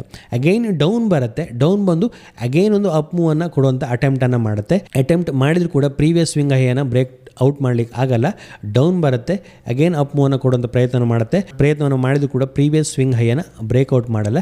ನೆಕ್ಸ್ಟ್ ಫೈನಲಿ ಡೌನ್ ಬರುತ್ತೆ, ಈ ಪ್ರೀವಿಯಸ್ ಸ್ವಿಂಗ್ ಲೋಗಳನ್ನು ಬ್ರೇಕ್ ಡೌನ್ ಮಾಡುತ್ತೆ. ಸೊ ಈ ಲೋವನ್ನು ಬ್ರೇಕ್ ಡೌನ್ ಮಾಡಿದಾಗ ಏನಾಗುತ್ತೆ, ಸ್ಟ್ರಕ್ಚರಲ್ಲಿ ಚೇಂಜಸ್ ಆಯಿತು, ಹೈಯರ್ ಲೋ ಸ್ಟ್ರಕ್ಚರ್ ಚೇಂಜಸ್ ಆಯಿತು, higher high, higher low structure changes ಆಯಿತು. ಇದು ಹೈಯರ್ ಹೈ ಇತ್ತು, ಇದು ಲೋವರ್ ಹೈ ಆಯಿತು, ನೆಕ್ಸ್ಟ್ ಇದು ಲೋವರ್ ಹೈ ಆಯಿತು. ಯಾಕಂತೇಳಿದ್ರೆ ಪ್ರೀವಿಯಸ್ ಹೈಯನ್ನು ಬ್ರೇಕ್ಔಟ್ ಮಾಡಲಿಕ್ಕೆ ಆಗಲಿಲ್ಲ, ಸೊ ಹಾಗಾಗಿ ಇದು ಲೋವರ್ ಹೈ ಆಯಿತು. ಯಾಕಂತೇಳಿದ್ರೆ ಈ ಹೈಕ್ಕಿಂತ ಕೆಳಗಡೆನೇ ಈ ಹೈ ಇದೆ, ಲೋವರ್ ಹೈ ಆಯಿತು. ನೆಕ್ಸ್ಟ್ ಡೌನ್ ಬರುತ್ತೆ, ಈ ಲೋವನ್ನು ಬ್ರೇಕ್ ಡೌನ್ ಮಾಡುತ್ತೆ, ಒಂದು ಫ್ರೆಶ್ ಲೋವನ್ನು ಕ್ರಿಯೇಟ್ ಮಾಡುತ್ತೆ, ಇಲ್ಲೊಂದು ಫ್ರೆಶ್ ಲೋವನ್ನು ಕ್ರಿಯೇಟ್ ಮಾಡುತ್ತೆ, ಲೋವರ್ ಲೋ ಆಗುತ್ತೆ. ಸೊ ಈಗ ಸ್ಟ್ರಕ್ಚರಲ್ಲಿ ಇಲ್ಲಿ ಬ್ರೇಕ್ ಡೌನ್ ಆದಾಗ ಆ ಸ್ಟಾಕ್ನ ಟ್ರೆಂಡ್ ಇಲ್ಲಿ ಚೇಂಜ್ ಆಯಿತು ಅಂತ ನಾವು ಹೇಳ್ಬೋದು. ಟ್ರೆಂಡ್ ನೆಗೆಟಿವ್ಗೆ ಟರ್ನ್ ಆಗಿದೆ ಅಂತ ಹೇಳ್ಬೋದು. ಸ್ಟ್ರಕ್ಚರಲಿ ಬ್ರೇಕ್ ಡೌನ್ ಆಯಿತು, ಪ್ರೀವಿಯಸ್ ಸ್ವಿಂಗ್ ಲೋ ಏನಿದೆ, ಈ ಸಪೋರ್ಟ್ ಝೋನ್ ಏನಿದೆ ಇಲ್ಲಿ ಬ್ರೇಕ್ ಡೌನ್ ಆಗುತ್ತೆ. ಹೀಗೆ ಬ್ರೇಕ್ ಡೌನ್ ಆದಾಗ ಏನಾಗುತ್ತೆ, ಈ ಝೋನಲ್ಲಿ ಯಾರು ಪ್ರೈಸ್ ಡೌನ್ ಬಂದಾಗ ಬೈಯರ್ಗಳು ಪ್ರೈಸನ್ನು ಅಪ್ಸೈಡ್ ಪುಷ್ ಮಾಡಲಿಕ್ಕೆ ಅಟೆಂಪ್ಟ್ ಮಾಡಿರ್ತಾರೆ, ಅವ್ರು ಯಾರು ಸ್ಟ್ರಾಂಗ್ ಬೈಯರ್ ಅಲ್ಲ, ಇಲ್ಲಿ ಸೆಲ್ಲರೇ ಕಂಟ್ರೋಲನ್ನು ತಗೊಂಡ್ರು ಅಂತ ಇದು ಸಜೆಸ್ಟ್ ಮಾಡುತ್ತೆ. ಯಾಕೆ ಕೇಳಿದರೆ ಪ್ರೈಸ್ ಅಪ್ ಮೂವ್ ಕೊಡುವಂಥ ಪ್ರಯತ್ನವನ್ನು ಮಾಡುತ್ತೆ, ಬಟ್ ಫೇಲ್ ಆಗುತ್ತೆ, ಡೌನ್ ಬರುತ್ತೆ, ಅಗೇನ್ ಬೈಯರ್ಗಳು ಪ್ರಯತ್ನ ಮಾಡ್ತಾರೆ ಪ್ರೈಸನ್ನು ಅಪ್ ಸೈಡ್ ಪುಷ್ ಮಾಡಲಿಕ್ಕೆ, ಫೇಲ್ ಆಗ್ತಾರೆ, ಬಟ್ ಅಗೈನ್ ಸೆಲ್ಲರ್ ಕಂಟ್ರೋಲ್ನ ತಗೊಂಡು ಪ್ರೈಸನ್ನು ಡೌನ್ ಸೈಡ್ ಪುಷ್ ಮಾಡ್ತಾರೆ. ಆಗ ಇಲ್ಲಿ ಸ್ಟ್ರಕ್ಚರಲ್ಲಿ ಚೇಂಜಸ್ ಆಯಿತು. ಇಲ್ಲಿ ಇನ್ ಕೇಸ್ ನಾವು ಬೈ ಪೊಸಿಷನ್ನ ಹೊಂದಿದ್ವಿ ಅಂತ ಹೇಳಿದ್ರೆ ಇಲ್ಲಿ ಎಕ್ಸಿಟ್ ಮಾಡುವಂಥ ಸೈನ್. ಯಾಕಂತೇಳಿದ್ರೆ ಸ್ಟಾಕ್ನ ಸ್ಟ್ರಕ್ಚರಲ್ಲಿ higher high structure, higher low structure change ಆಯಿತು, ಲೋವರ್ ಲೋಗೆ ಟರ್ನ್ ಆಯಿತು ಅಂತ ಕರಿಬೋದು. ಟ್ರೆಂಡ್ ಚೇಂಜ್ ಆಗುವಂಥ ಸಿಗ್ನಲನ್ನು ಇಲ್ಲಿ ಕೊಡ್ತು. ಅದಾದ ನಂತರ ನಾವು ನೋಡ್ಬೋದು ಲೋನ ಕ್ರಿಯೇಟ್ ಮಾಡುತ್ತೆ, ಅಗೇನ್ ಒಂದು ಅಪ್ ಮೂವನ್ನು ಕೊಡುತ್ತೆ, ಅಪ್ ಮೂವನ್ನು ಕೊಟ್ಟಾಗ ಪ್ರೀವಿಯಸ್ ಬ್ರೇಕ್ ಡೌನ್ ಲೆವೆಲ್ಗೆ ರೀಚ್ ಆಗುತ್ತೆ, ಅಲ್ಲಿ ಅಗೇನ್ ಸೆಲ್ಲರ್ ಪ್ರೈಸನ್ನು ಡೌನ್ ಸೈಡ್ ಪುಷ್ ಮಾಡ್ತಾರೆ, ಅಗೇನ್ ಡೌನ್ ಬರುತ್ತೆ, ಲೋವರ್ ಲೋವನ್ನು ಕ್ರಿಯೇಟ್ ಮಾಡ್ತಾ ಹೋಗುತ್ತೆ, ಪ್ರೀವಿಯಸ್ ಸ್ವಿಂಗ್ಗಳನ್ನು ಬ್ರೇಕ್ಔಟ್ ಮಾಡಲಿಕ್ಕೆ ಆಗೋದಿಲ್ಲ, ಫ್ರೆಶ್ ಲೋವನ್ನೇ ಕ್ರಿಯೇಟ್ ಮಾಡ್ತಾ ಹೋಗುತ್ತೆ. ಅಗೇನ್ ಡೌನ್ ಬರುತ್ತೆ, ಒಂದು ಲೋಗಳನ್ನೇ ಕ್ರಿಯೇಟ್ ಮಾಡಿಕೊಂಡು ಡೌನ್ ಬರ್ತಾ ಇರುವಂಥದ್ದು. ಸೊ ಇಲ್ಲಿ ಬ್ರೇಕ್ ಡೌನ್ ಆದಾಗ ಸೆಲ್ಲರ್ ಕಂಟ್ರೋಲನ್ನು ತಗೊಳ್ತಾರೆ, ಪ್ರೈಸನ್ನು ಡೌನ್ ಸೈಡ್ ಪುಷ್ ಮಾಡ್ತಾರೆ. Again up move, again down, again up move, again down ಬರುತ್ತೆ. ಈಗ ಒಂದು ಫ್ರೆಶ್ ಲೋವನ್ನು ಕ್ರಿಯೇಟ್ ಮಾಡೋದಿಲ್ಲ, ಪ್ರೀವಿಯಸ್ ಲೋವನ್ನು ಹೋಲ್ಡ್ ಮಾಡ್ತಾ ಇದೆ. ಬಟ್ ಟ್ರೆಂಡಲ್ಲಿ ಸ್ವಲ್ಪ ಚೇಂಜಸ್ ಬರಬೇಕು ಅಂತ ಹೇಳಿದ್ರೆ ಈ ಸ್ವಿಂಗ್ ಹೈ ಬ್ರೇಕ್ಔಟ್ ಆಗಬೇಕಾಗತ್ತೆ. ಯಾಕೆ ಕೇಳಿದರೆ ಇಲ್ಲಿ ಡೌನ್ ಬರುತ್ತೆ, ಅಪ್ ಮೂವನ್ನು ಕೊಡುವಂಥ ಪ್ರಯತ್ನವನ್ನು ಮಾಡುತ್ತೆ, ಸಪೋರ್ಟನ್ನು ತಗೊಳುತ್ತೆ, ಅಗೇನ್ ಅಪ್ ಮೂವನ್ನು ಕೊಡುತ್ತೆ, ಪ್ರೀವಿಯಸ್ ಸ್ಮಾಲ್ ಹೈಯನ್ನು ಬ್ರೇಕ್ಔಟ್ ಮಾಡುತ್ತೆ. ಬಟ್ ಈ ಸ್ವಿಂಗನ್ನು ಬ್ರೇಕ್ಔಟ್ ಮಾಡಲ್ಲ, ಡೌನ್ ಬರುತ್ತೆ, ಇಲ್ಲಿ ಬ್ರೇಕ್ ಡೌನ್ ಮಾಡುತ್ತೆ, ಬ್ರೇಕ್ ಡೌನ್ ಮಾಡ್ಕೊಂಡು ಡೌನ್ ಬರುತ್ತೆ, ಅಗೇನ್ ಒಂದು ಅಪ್ ಮೂವನ್ನು ಕೊಡುತ್ತೆ, ಇಲ್ಲಿ ರೆಸಿಸ್ಟೆನ್ಸನ್ನು ಪಡ್ಕೊಳ್ಳುತ್ತೆ, ಡೌನ್ ಬರುತ್ತೆ, ಅಗೇನ್ ಅಪ್ ಮೂವ್ ಕೊಡುತ್ತೆ, ಡೌನ್ ಬರುತ್ತೆ. ಈಗ ಪ್ರೀವಿಯಸ್ ಸ್ವಿಂಗ್ ಲೋನ ಹತ್ತಿರ ಬರೋದಿಲ್ಲ, ಅಲ್ಲಿಂದ ಒಂದು ರಿವರ್ಸಲ್ನ ಕೊಡುವಂಥ ಪ್ರಯತ್ನ ಮಾಡ್ತಾ ಇದೆ. ಸೊ ಈಗ ರಿವರ್ಸಲನ್ನು ಕೊಟ್ಟು ಈ ಸ್ವಿಂಗ್ ಹೈಯನ್ನು ಬ್ರೇಕ್ಔಟ್ ಮಾಡ್ತು ಅಂತೇಳಿ ಬೈಯರ್ ಸ್ವಲ್ಪ ಈ ಝೋನಲ್ಲಿ ಸ್ಟ್ರಾಂಗ್ ಇದ್ದಾರೆ ಅಂತ ನಾವು ಕನ್ಸಿಡರ್ ಮಾಡ್ಬೋದು. ಈ ಸ್ವಿಂಗ್ ಹೈಯನ್ನು ಬ್ರೇಕ್ಔಟ್ ಮಾಡಿಕೊಂಡು ಅಪ್ ಮೂವನ್ನು ಕೊಡ್ತು ಅಂತೇಳಿ ಇಲ್ಲಿ ಟ್ರೆಂಡ್ ಚೇಂಜ್ ಆಗುವಂಥ ಹಿಂಟ್ ಸಿಗುತ್ತೆ. ಇಲ್ಲ ಅಗೇನ್ ಒಂದು ರೆಸಿಸ್ಟೆನ್ಸನ್ನು ಫೇಸ್ ಮಾಡ್ಕೊಂಡು ಡೌನ್ ಬಂದು ಅಗೇನ್ ಒಂದು ಫ್ರೆಶ್ ಲೋವನ್ನು ಕ್ರಿಯೇಟ್ ಮಾಡ್ತು ಅಂತೇಳಿ ಟ್ರೆಂಡ್ ಚೇಂಜ್ ಆಗೋದಿಲ್ಲ, ಅಗೇನ್ ಟ್ರೆಂಡ್ ಡೌನ್ ಸೈಡಲ್ಲೇ ಕಂಟಿನ್ಯೂ ಆಗುತ್ತೆ. ಸೊ ಈ ರೀತಿ ನಾವು ಮೇಯ್ನಾಗಿ ಸ್ಟ್ರಕ್ಚರ್ ಮೇಲೆ, ಪ್ರೈಸ್ ಆ್ಯಕ್ಷನ್ ಮೇಲೆ ಇಂಪಾರ್ಟೆನ್ಸ್ ಅಂತ ಕೊಟ್ಟಾಗ ಹೈಯರ್ ಹೈ ಹೈಯರ್ ಲೋ ಅಥವಾ ಲೋವರ್ ಹೈ ಸ್ಟ್ರಕ್ಚರ್ ಮೇಲೆ ಇಂಪಾರ್ಟೆನ್ಸನ್ನು ಕೊಟ್ಟಾಗ ನಮಗೆ ಟ್ರೆಂಡಲ್ಲಿ ಚೇಂಜಸನ್ನು ಐಡೆಂಟಿಫೈ ಮಾಡಲಿಕ್ಕೆ ಆಗುತ್ತೆ. ನೆಕ್ಸ್ಟ್ ನಾವು ಒಂದು ಇಂಟ್ರಾಡೇ ಚಾರ್ಟನ್ನು ನೋಡ್ತಾ ಇದ್ದೀವಿ, ನಿಫ್ಟಿಯ ಇಂಟ್ರಾಡೇ ಚಾರ್ಟನ್ನು ನೋಡ್ತಾ ಇದ್ದೀವಿ. ಸೊ ಸ್ಟಾಕ್ನ ಪ್ರೈಸ್ ಇಲ್ಲಿ ಡೌನ್ ಬರುತ್ತೆ, ನಾವಿಲ್ಲಿ ನೋಡ್ಬೋದು ಸ್ಟಾಕ್ನ ಪ್ರೈಸ್ ಡೌನ್ ಬರ್ತಾ ಇರುತ್ತೆ, ಒಂದು ಡೌನ್ ಮೂವನ್ನು ಕೊಡುತ್ತೆ, ಒಂದು ಸ್ವಿಂಗನ್ನು ಮಾಡುತ್ತೆ, ಅಗೈನ್ ಡೌನ್ ಬರುತ್ತೆ, ಅಗೈನ್ ಒಂದು ಅಪ್ ಮೂವನ್ನು ಕೊಡುತ್ತೆ, ಇಲ್ಲಿ ಸ್ವಿಂಗನ್ನು ಬ್ರೇಕ್ಔಟ್ ಮಾಡುತ್ತೆ, ಪ್ರೀವಿಯಸ್ ಸ್ವಿಂಗನ್ನು ಬ್ರೇಕ್ಔಟ್ ಮಾಡುತ್ತೆ, ಫ್ರೆಶ್ ಲೋವನ್ನು ಕ್ರಿಯೇಟ್ ಮಾಡೋದಿಲ್ಲ, ಅಗೈನ್ ಡೌನ್ ಬರುತ್ತೆ, ಅಪ್ ಮೂವನ್ನು ಕೊಡುತ್ತೆ, ಪ್ರೀವಿಯಸ್ ಸ್ವಿಂಗನ್ನು ಬ್ರೇಕ್ಔಟ್ ಮಾಡುತ್ತೆ, ಇಲ್ಲಿ ಹೈಯರ್ ಲೋಗಳನ್ನು ಕ್ರಿಯೇಟ್ ಮಾಡುತ್ತೆ. ಈ ಎಲ್ಲ ಲೋಗಳು ಪ್ರೀವಿಯಸ್ ಲೋಕ್ಕಿಂತ ಹೈಯರ್ ಲೆವೆಲಲ್ಲಿದೆ, ಅದೇ ರೀತಿ ಈ ಎಲ್ಲ ಹೈಗಳು ಪ್ರೀವಿಯಸ್ ಹೈಕ್ಕಿಂತ ಹೈಯರ್ ಲೆವೆಲಲ್ಲೇ ಇರುವಂಥದ್ದು. ಈ ಲೋಗಳು ಹೈಯರ್ ಲೋವನ್ನು ಕ್ರಿಯೇಟ್ ಮಾಡ್ತಾ ಇರುತ್ತೆ. ಸೊ ಹಾಗಾಗಿ ಈ ಟ್ರೆಂಡ್ ಇಲ್ಲಿ ಬ್ರೇಕ್ಔಟನ್ನು ಮಾಡ್ಕೊಂಡಾಗ ಚೇಂಜಸ್ ಆಯಿತು, ಚೇಂಜಸ್ ಆಗಿ ಕಂಟಿನ್ಯೂಸ್ ಆಗಿ ಒಂದು ಹೈಯರ್ ಲೋವನ್ನೇ ಕ್ರಿಯೇಟ್ ಮಾಡಿಕೊಂಡು ಅಪ್ ಮೂವನ್ನು ಕೊಡ್ತಾಯಿತ್ತು. ನಾವೆಲ್ಲಿ ನೋಡ್ಬೋದು ಪ್ರೀವಿಯಸ್ ಸ್ವಿಂಗನ್ನು ರೆಸ್ಪೆಕ್ಟ್ ಮಾಡ್ತಾಯಿತ್ತು, ಇಲ್ಲಿ ಈ ಝೋನನ್ನು ಹೋಲ್ಡ್ ಮಾಡುತ್ತೆ, ಅಗೇನ್ ಡೌನ್ ಬರುತ್ತೆ, ಪ್ರೀವಿಯಸ್ ಸ್ವಿಂಗನ್ನು ರೆಸ್ಪೆಕ್ಟ್ ಮಾಡುತ್ತೆ, ಅಪ್ ಮೂವನ್ನು ಕೊಡುತ್ತೆ, ಡೌನ್ ಬರುತ್ತೆ, ಅಗೇನ್ ಒಂದು ಅಪ್ ಮೂವನ್ನು ಕೊಡುತ್ತೆ, ಅಗೇನ್ ಅಪ್ ಮೂವನ್ನು ಕೊಟ್ಟು ಈಗ ಏನಾಗುತ್ತೆ ಪ್ರೀವಿಯಸ್ ಸ್ವಿಂಗ್ ಹೈಯನ್ನು ಬ್ರೇಕ್ಔಟ್ ಮಾಡಲ್ಲ, ಡೌನ್ ಬರುತ್ತೆ, ಪ್ರೀವಿಯಸ್ ಸ್ವಿಂಗ್ ಲೋವನ್ನು ಬ್ರೇಕ್ ಡೌನ್ ಮಾಡುತ್ತೆ, ಒಂದು ಫ್ರೆಶ್ ಲೋವನ್ನು ಕ್ರಿಯೇಟ್ ಮಾಡುತ್ತೆ. ಆಗ ಏನಾಗುತ್ತೆ ಈ ಹೈಯರ್ ಲೋ ಸ್ಟ್ರಕ್ಚರಲ್ಲಿ ಫೇಲ್ ಆಗುತ್ತೆ, ಇಲ್ಲಿ ಒಂದು ಫ್ರೆಶ್ ಲೋ ಕ್ರಿಯೇಟ್ ಆಗುತ್ತೆ, ಪ್ರೀವಿಯಸ್ ಲೋ ಬ್ರೇಕ್ ಡೌನ್ ಆಗುತ್ತೆ, ಲೋವರ್ ಲೋ ಆಗುತ್ತೆ, ಈ ಲೋಕ್ಕಿಂತ ಕೆಳಗಡೆ ಇನ್ನೊಂದು ಲೋವನ್ನು ಕ್ರಿಯೇಟ್ ಮಾಡುತ್ತೆ, ಈ ಹೈಕ್ಕಿಂತ ಕೆಳಗಡೆ ಇನ್ನೊಂದು ಹೈಯನ್ನು ಕ್ರಿಯೇಟ್ ಮಾಡಿರುತ್ತೆ, ಲೋವರ್ ಹೈ ಆಗುತ್ತೆ, ಫ್ರೆಶ್ ಲೋವನ್ನು ಕ್ರಿಯೇಟ್ ಮಾಡುತ್ತೆ. ಫ್ರೆಶ್ ಲೋವನ್ನು ಕ್ರಿಯೇಟ್ ಮಾಡಿದಾಗ ಅಲ್ಲಿ ಟ್ರೆಂಡ್ ಚೇಂಜ್ ಆಯಿತು ಅಂತ ನಾವು ಹೇಳ್ಬೋದು. ಇಲ್ಲಿ ನಾವು ನೋಡ್ಬೋದು ಒಂದು ಅಪ್ ಟ್ರೆಂಡ್ ಇಲ್ಲಿ ಚೇಂಜ್ ಆಗುತ್ತೆ, ಡೌನ್ ಟ್ರೆಂಡ್ಗೆ ಚೇಂಜ್ ಆಗುತ್ತೆ, ಇಲ್ಲಿ ಫ್ರೆಶ್ ಬ್ರೇಕ್ ಡೌನನ್ನು ಮಾಡುತ್ತೆ, ಒಂದು ಲೋವನ್ನು ಪ್ರೀವಿಯಸ್ ಸ್ವಿಂಗ್ ಲೋವನ್ನು ಕ್ರಿಯೇಟ್ ಮಾಡಿತ್ತು, ಅಪ್ ಮೂವನ್ನು ಕೊಡುತ್ತೆ, ಫೇಲ್ ಆಗುತ್ತೆ ಅಪ್ ಹೋಗಲಿಕ್ಕೆ, ಪ್ರೀವಿಯಸ್ ಹೈಯನ್ನು ಬ್ರೇಕ್ ಡೌನ್ ಮಾಡಲ್ಲ, ಡೌನ್ ಬರುತ್ತೆ, ಅಪ್ ಮೂವನ್ನು ಕ್ರಿಯೇಟ್ ಮಾಡುತ್ತೆ, ಫ್ರೆಶ್ ಅಗೇನ್ ಒಂದು ಲೋವನ್ನು ಕ್ರಿಯೇಟ್ ಮಾಡುತ್ತೆ, ಅಗೇನ್ ಒಂದು ಅಪ್ ಮೂವ್, ಅಗೇನ್ ಲೋವನ್ನು ಕ್ರಿಯೇಟ್ ಮಾಡುತ್ತೆ, ಪ್ರೀವಿಯಸ್ ಲೋವನ್ನು ಹೋಲ್ಡ್ ಮಾಡುತ್ತೆ, ಅಪ್ ಮೂವನ್ನು ಕೊಡುತ್ತೆ, ಬಟ್ ಪ್ರೀವಿಯಸ್ ಸ್ವಿಂಗ್ ಹೈಯನ್ನು ಬ್ರೇಕ್ಔಟ್ ಮಾಡಲ್ಲ, ಹೈಯರ್ ಹೈಯನ್ನು ಕ್ರಿಯೇಟ್ ಮಾಡಲಿಕ್ಕೆ ಫೇಲ್ ಆಗುತ್ತೆ, ಲೋವರ್ ಹೈಯನ್ನೇ ಕ್ರಿಯೇಟ್ ಮಾಡುತ್ತೆ, ಪ್ರೀವಿಯಸ್ ಹೈಯನ್ನು ಬ್ರೇಕ್ಔಟ್ ಮಾಡಲ್ಲ, ಡೌನ್ ಬರುತ್ತೆ, ಫ್ರೆಶ್ ಲೋ ಕ್ರಿಯೇಟ್ ಮಾಡುತ್ತೆ, ಅಗೇನ್ ಫ್ರೆಶ್ ಲೋವನ್ನು ಕ್ರಿಯೇಟ್ ಮಾಡುತ್ತೆ, again up move, again down ಬರುತ್ತೆ, ಅಗೇನ್ ಅಪ್ ಮೂವನ್ನು ಕೊಡುತ್ತೆ, ಪ್ರೀವಿಯಸ್ ಹೈಯನ್ನು ಬ್ರೇಕ್ಔಟ್ ಮಾಡೋಂಥ ಪ್ರಯತ್ನವನ್ನು ಮಾಡುತ್ತೆ, ಬಟ್ ಫೇಲ್ ಆಗುತ್ತೆ, ಅಗೇನ್ ಡೌನ್ ಬರುತ್ತೆ, ಒಂದು ಫ್ರೆಶ್ ಲೋವನ್ನು ಕ್ರಿಯೇಟ್ ಮಾಡುತ್ತೆ, ಲೋವರ್ ಲೋವನ್ನು ಕ್ರಿಯೇಟ್ ಮಾಡುತ್ತೆ, ಕಂಟಿನ್ಯೂಸ್ ಆಗಿ ಲೋವರ್ ಹೈಯನ್ನೇ ಕ್ರಿಯೇಟ್ ಮಾಡುತ್ತೆ, ಪ್ರೀವಿಯಸ್ ಮೇಜರ್ ಸ್ವಿಂಗ್ಗಳನ್ನು ಬ್ರೇಕ್ಔಟ್ ಮಾಡೋದಿಲ್ಲ. ಸೊ ನೆಕ್ಸ್ಟ್ ಇಲ್ಲಿ ಟ್ರೆಂಡ್ ಚೇಂಜಸ್ ಆಗಬೇಕು ಅಂತೇಳಿದ್ರೆ ಮೇಜರ್ ಸ್ವಿಂಗ್ ಹೈಗಳೇನಿದೆ ಈ ಸ್ವಿಂಗ್ ಹೈಗಳನ್ನೋದು ಬ್ರೇಕ್ಔಟ್ ಮಾಡಿ ಮೂವನ್ನು ಕೊಡಬೇಕಾಗತ್ತೆ. ಆಗ ಈ ಡೌನ್ ಟ್ರೆಂಡ್ ಅಪ್ ಟ್ರೆಂಡ್ಗೆ ಟರ್ನ್ ಆಯಿತು ಅಂತ ಕರಿಬೋದು. ಇಮಿಡಿಯೇಟ್ಲಿ ಒಂದು ಪಾಸಿಟಿವ್ ಅಲ್ಲೇ ಇದೆ, ವೆರಿ ಶಾರ್ಟ್ ಟರ್ಮಲ್ಲಿ ನಾವು ನೋಡ್ಬೋದು ಇಲ್ಲಿ ಒಂದು ಪ್ರೀವಿಯಸ್ ಸ್ವಿಂಗನ್ನು ಬ್ರೇಕ್ಔಟ್ ಮಾಡಿರುವಂಥದ್ದು, ವೆರಿ ಶಾರ್ಟ್ ಟರ್ಮಲ್ಲಿ ಪಾಸಿಟಿವ್ ಇರುವಂಥದ್ದು, ಸ್ವಲ್ಪ ಪಾಸಿಟಿವ್ ಮೂವನ್ನು ಹೈಯರ್ ಲೆವೆಲ್ ಕೊಡುವಂಥ ಸಾಧ್ಯತೆ ಇದೆ. ಅಗೇನ್ ಇಲ್ಲೊಂದು ಚಾರ್ಟನ್ನು ನಾವು ನೋಡ್ಬೋದು, ಆಗ ನೋಡಿದ ಚಾರ್ಟನ್ನೇ ಕ್ಲಿಯರ್ ಆಗಿ ಒಂದು ಸ್ಟ್ರಕ್ಚರ್ ಹೈಯರ್ ಇದೆ, ಹೈಯರ್ ಹೈ ಸ್ಟ್ರಕ್ಚರನ್ನೇ ಮಾಡಿಕೊಂಡು ಸ್ಟಾಕ್ ಒಂದು ಅಪ್ ಮೂವನ್ನು ಕೊಡ್ತಾ ಇರೋದು, ಪಾಸಿಟಿವ್ ಚಾರ್ಟನ್ನೇ ಮಾಡಿಕೊಂಡು ಅಪ್ ಮೂವನ್ನು ಕೊಡ್ತಾ ಇದೆ. ಇಲ್ಲಿ ಕೂಡ ಹೈಯರ್ ಹೈಯನ್ನು ಮಾಡುತ್ತೆ, ಪ್ರೀವಿಯಸ್ ಸ್ವಿಂಗನ್ನು ಹೋಲ್ಡ್ ಮಾಡುತ್ತೆ. ಇಲ್ಲಿ ನಾವು ನೋಡ್ಬೋದು ಈಗ ಮಾತ್ರ ಆ ಸ್ಟ್ರಕ್ಚರ್ ಸ್ವಲ್ಪ ಹಾಲ್ಟ್ ಆಗಿದೆ ಅಂತ ಹೇಳ್ಬೋದು. ರೀಸೆಂಟ್ ಚಾರ್ಟನ್ನು ನಾವು ನೋಡಿದಾಗ ಒಂದು ಅಪ್ ಮೂವನ್ನು ಕೊಡುತ್ತೆ, ಡೌನ್ ಬರುತ್ತೆ, again up move, again break ಡೌನನ್ನು ಮಾಡುತ್ತೆ, ಪ್ರೀವಿಯಸ್ ಸ್ವಿಂಗನ್ನು ಬ್ರೇಕ್ ಡೌನ್ ಮಾಡುತ್ತೆ, ಅಗೇನ್ ಒಂದು ಅಪ್ ಮೂವ್, ಪ್ರೀವಿಯಸ್ ಸ್ವಿಂಗ್ ಹೈಯನ್ನು ಬ್ರೇಕ್ಔಟ್ ಮಾಡಲ್ಲ, ಡೌನ್ ಸೈಡಲ್ಲಿ ಬ್ರೇಕ್ ಡೌನ್ ಮಾಡಿದೆ. ಸೊ ಈ ಸ್ವಿಂಗನ್ನು ಈಗ ಬ್ರೇಕ್ ಡೌನ್ ಮಾಡಿದೆ, ಫಸ್ಟ್ ಸೈನ್ ಆಫ್ ನೆಗೆಟಿವ್ ಬಂದಿದೆ ಅಂತ ಹೇಳ್ಬೋದು. ನೆಕ್ಸ್ಟ್ ಅದು ಕನ್ಫರ್ಮ್ ಆಗುವಂಥದ್ದು ಈ ಟ್ರೆಂಡ್ ಲೈನ್ ಏನಿದೆ, ಈ ಟ್ರೆಂಡ್ ಲೈನ್ ಬ್ರೇಕ್ ಡೌನ್ ಆದಾಗ ಹಾಗೆ ಇಲ್ಲೊಂದು ಇಂಪಾರ್ಟೆಂಟ್ ಸಪೋರ್ಟ್ ಇದೆ. Next support and resistance concept ಬಂದಾಗ ಗೊತ್ತಾಗುತ್ತೆ. ಸಪೋರ್ಟ್ ಆ್ಯಂಡ್ ರೆಸಿಸ್ಟೆನ್ಸ್ ಕಾನ್ಸೆಪ್ಟ್ ಹಾಗೆ ನಾವು ಈ ಹೈಯರ್ ಲೋ ಅದೇ ರೀತಿ ಲೋವರ್ ಹೈ ಸ್ಟ್ರಕ್ಚರ್ನ ಕಂಬೈನ್ ಮಾಡಿಕೊಂಡು ಅನಲೈಸ್ ಮಾಡೋದು ಯಾವ ರೀತಿ ಅಂತ ಗೊತ್ತಾಗುತ್ತೆ. ಸೊ ಇಲ್ಲಿ ಲೋವರ್ ಲೋವನ್ನು ಮಾಡ್ಲಿಕ್ಕೆ ಸ್ಟಾರ್ಟ್ ಮಾಡಿದೆ ಅಂತ ಹೇಳ್ಬೋದು. ಬಟ್ ಈ ಸಪೋರ್ಟ್ ಏನಿದೆ ಇದೊಂದು ಬ್ರೇಕ್ಔಟ್ ಲೆವೆಲ್ ಆಗುತ್ತೆ. ಈ ಸಪೋರ್ಟನ್ನು ಅಗೈನ್ ಬ್ರೇಕ್ ಡೌನ್ ಮಾಡ್ತು ಅಂತೇಳಿ ಇಲ್ಲಿ ಇಂಪಾರ್ಟೆಂಟ್ ಪಾಯಿಂಟ್ ಇರುವಂಥದ್ದು 200 day moving average, trend line ಹಾಗೆ ಒಂದು ಸಪೋರ್ಟ್ ಲೆವೆಲ್ ಇದೆ. ಇನ್ ಕೇಸ್ ಈ ಸಪೋರ್ಟ್ ಲೆವೆಲನ್ನು ಬ್ರೇಕ್ ಡೌನ್ ಮಾಡ್ತು ಅಂತೇಳಿ ಇಲ್ಲಿ ಟ್ರೆಂಡ್ ಚೇಂಜ್ನ ಕನ್ಫರ್ಮ್ ಆಗಿದೆ. ಆ್ಯಸ್ ಆಫ್ ನಾವು ಒಂದು ಹಿಂಟ್ ಕೊಡ್ತಾ ಇದೆ, ಟ್ರೆಂಡ್ ಮೇ ಬಿ ಚೇಂಜಸ್ ಆಗ್ಬೋದು, ಮೇ ಬಿ ಇದೊಂದು ಡಿಸ್ಟ್ರಿಬ್ಯೂಷನ್ ಝೋನ್ ಅಂತ ಇದು ಹಿಂಟನ್ನು ಕೊಡ್ತಾ ಇದೆ. ಇನ್ ಕೇಸ್ ಈ ಟ್ರೆಂಡ್ ಲೈನ್ಗಿಂತ ಕೆಳಗಡೆ ಹಾಗೆ ಈ ಸಪೋರ್ಟ್ ಝೋನ್ಗಿಂತ ಕೆಳಗಡೆ ಸಸ್ಟೈನ್ ಆಯಿತು ಅಂತೇಳಿ ಇಲ್ಲಿ ಟ್ರೆಂಡ್ ಚೇಂಜಸ್ ಆಗುತ್ತೆ. ಸೊ ಈ ರೀತಿ ನಾವು ಐಡೆಂಟಿಫೈ ಮಾಡ್ಬೋದು ಟ್ರೆಂಡನ್ನು. ಅದೇ ರೀತಿ ಸ್ಟ್ರಕ್ಚರಲ್ಲಿ ಚೇಂಜಸ್ ಆದಾಗ ಆ ಸ್ಟಾಕಲ್ಲಿ ಟ್ರೆಂಡ್ ಚೇಂಜ್ ಆಗಿದೆ, ಚೇಂಜ್ ಆಗ್ತಾ ಇದೆಯಾ, ಆ ಸ್ಟಾಕ್ನ ಸ್ಟ್ರಕ್ಚರ್ ಹೇಗೆ ಇದೆ ಅಂತ ನಾವು ಐಡೆಂಟಿಫೈ ಮಾಡ್ಬೋದು. ಇದಿಷ್ಟು ಈ ವಿಡಿಯೋದಲ್ಲಿ. ಇನ್ನು ಮುಂದಿನ ವಿಡಿಯೋದಲ್ಲಿ ಇನ್ನಷ್ಟು ಕಾನ್ಸೆಪ್ಟ್ಗಳನ್ನು ತಿಳ್ಕೊಳ್ಳೋಣ. Thank you.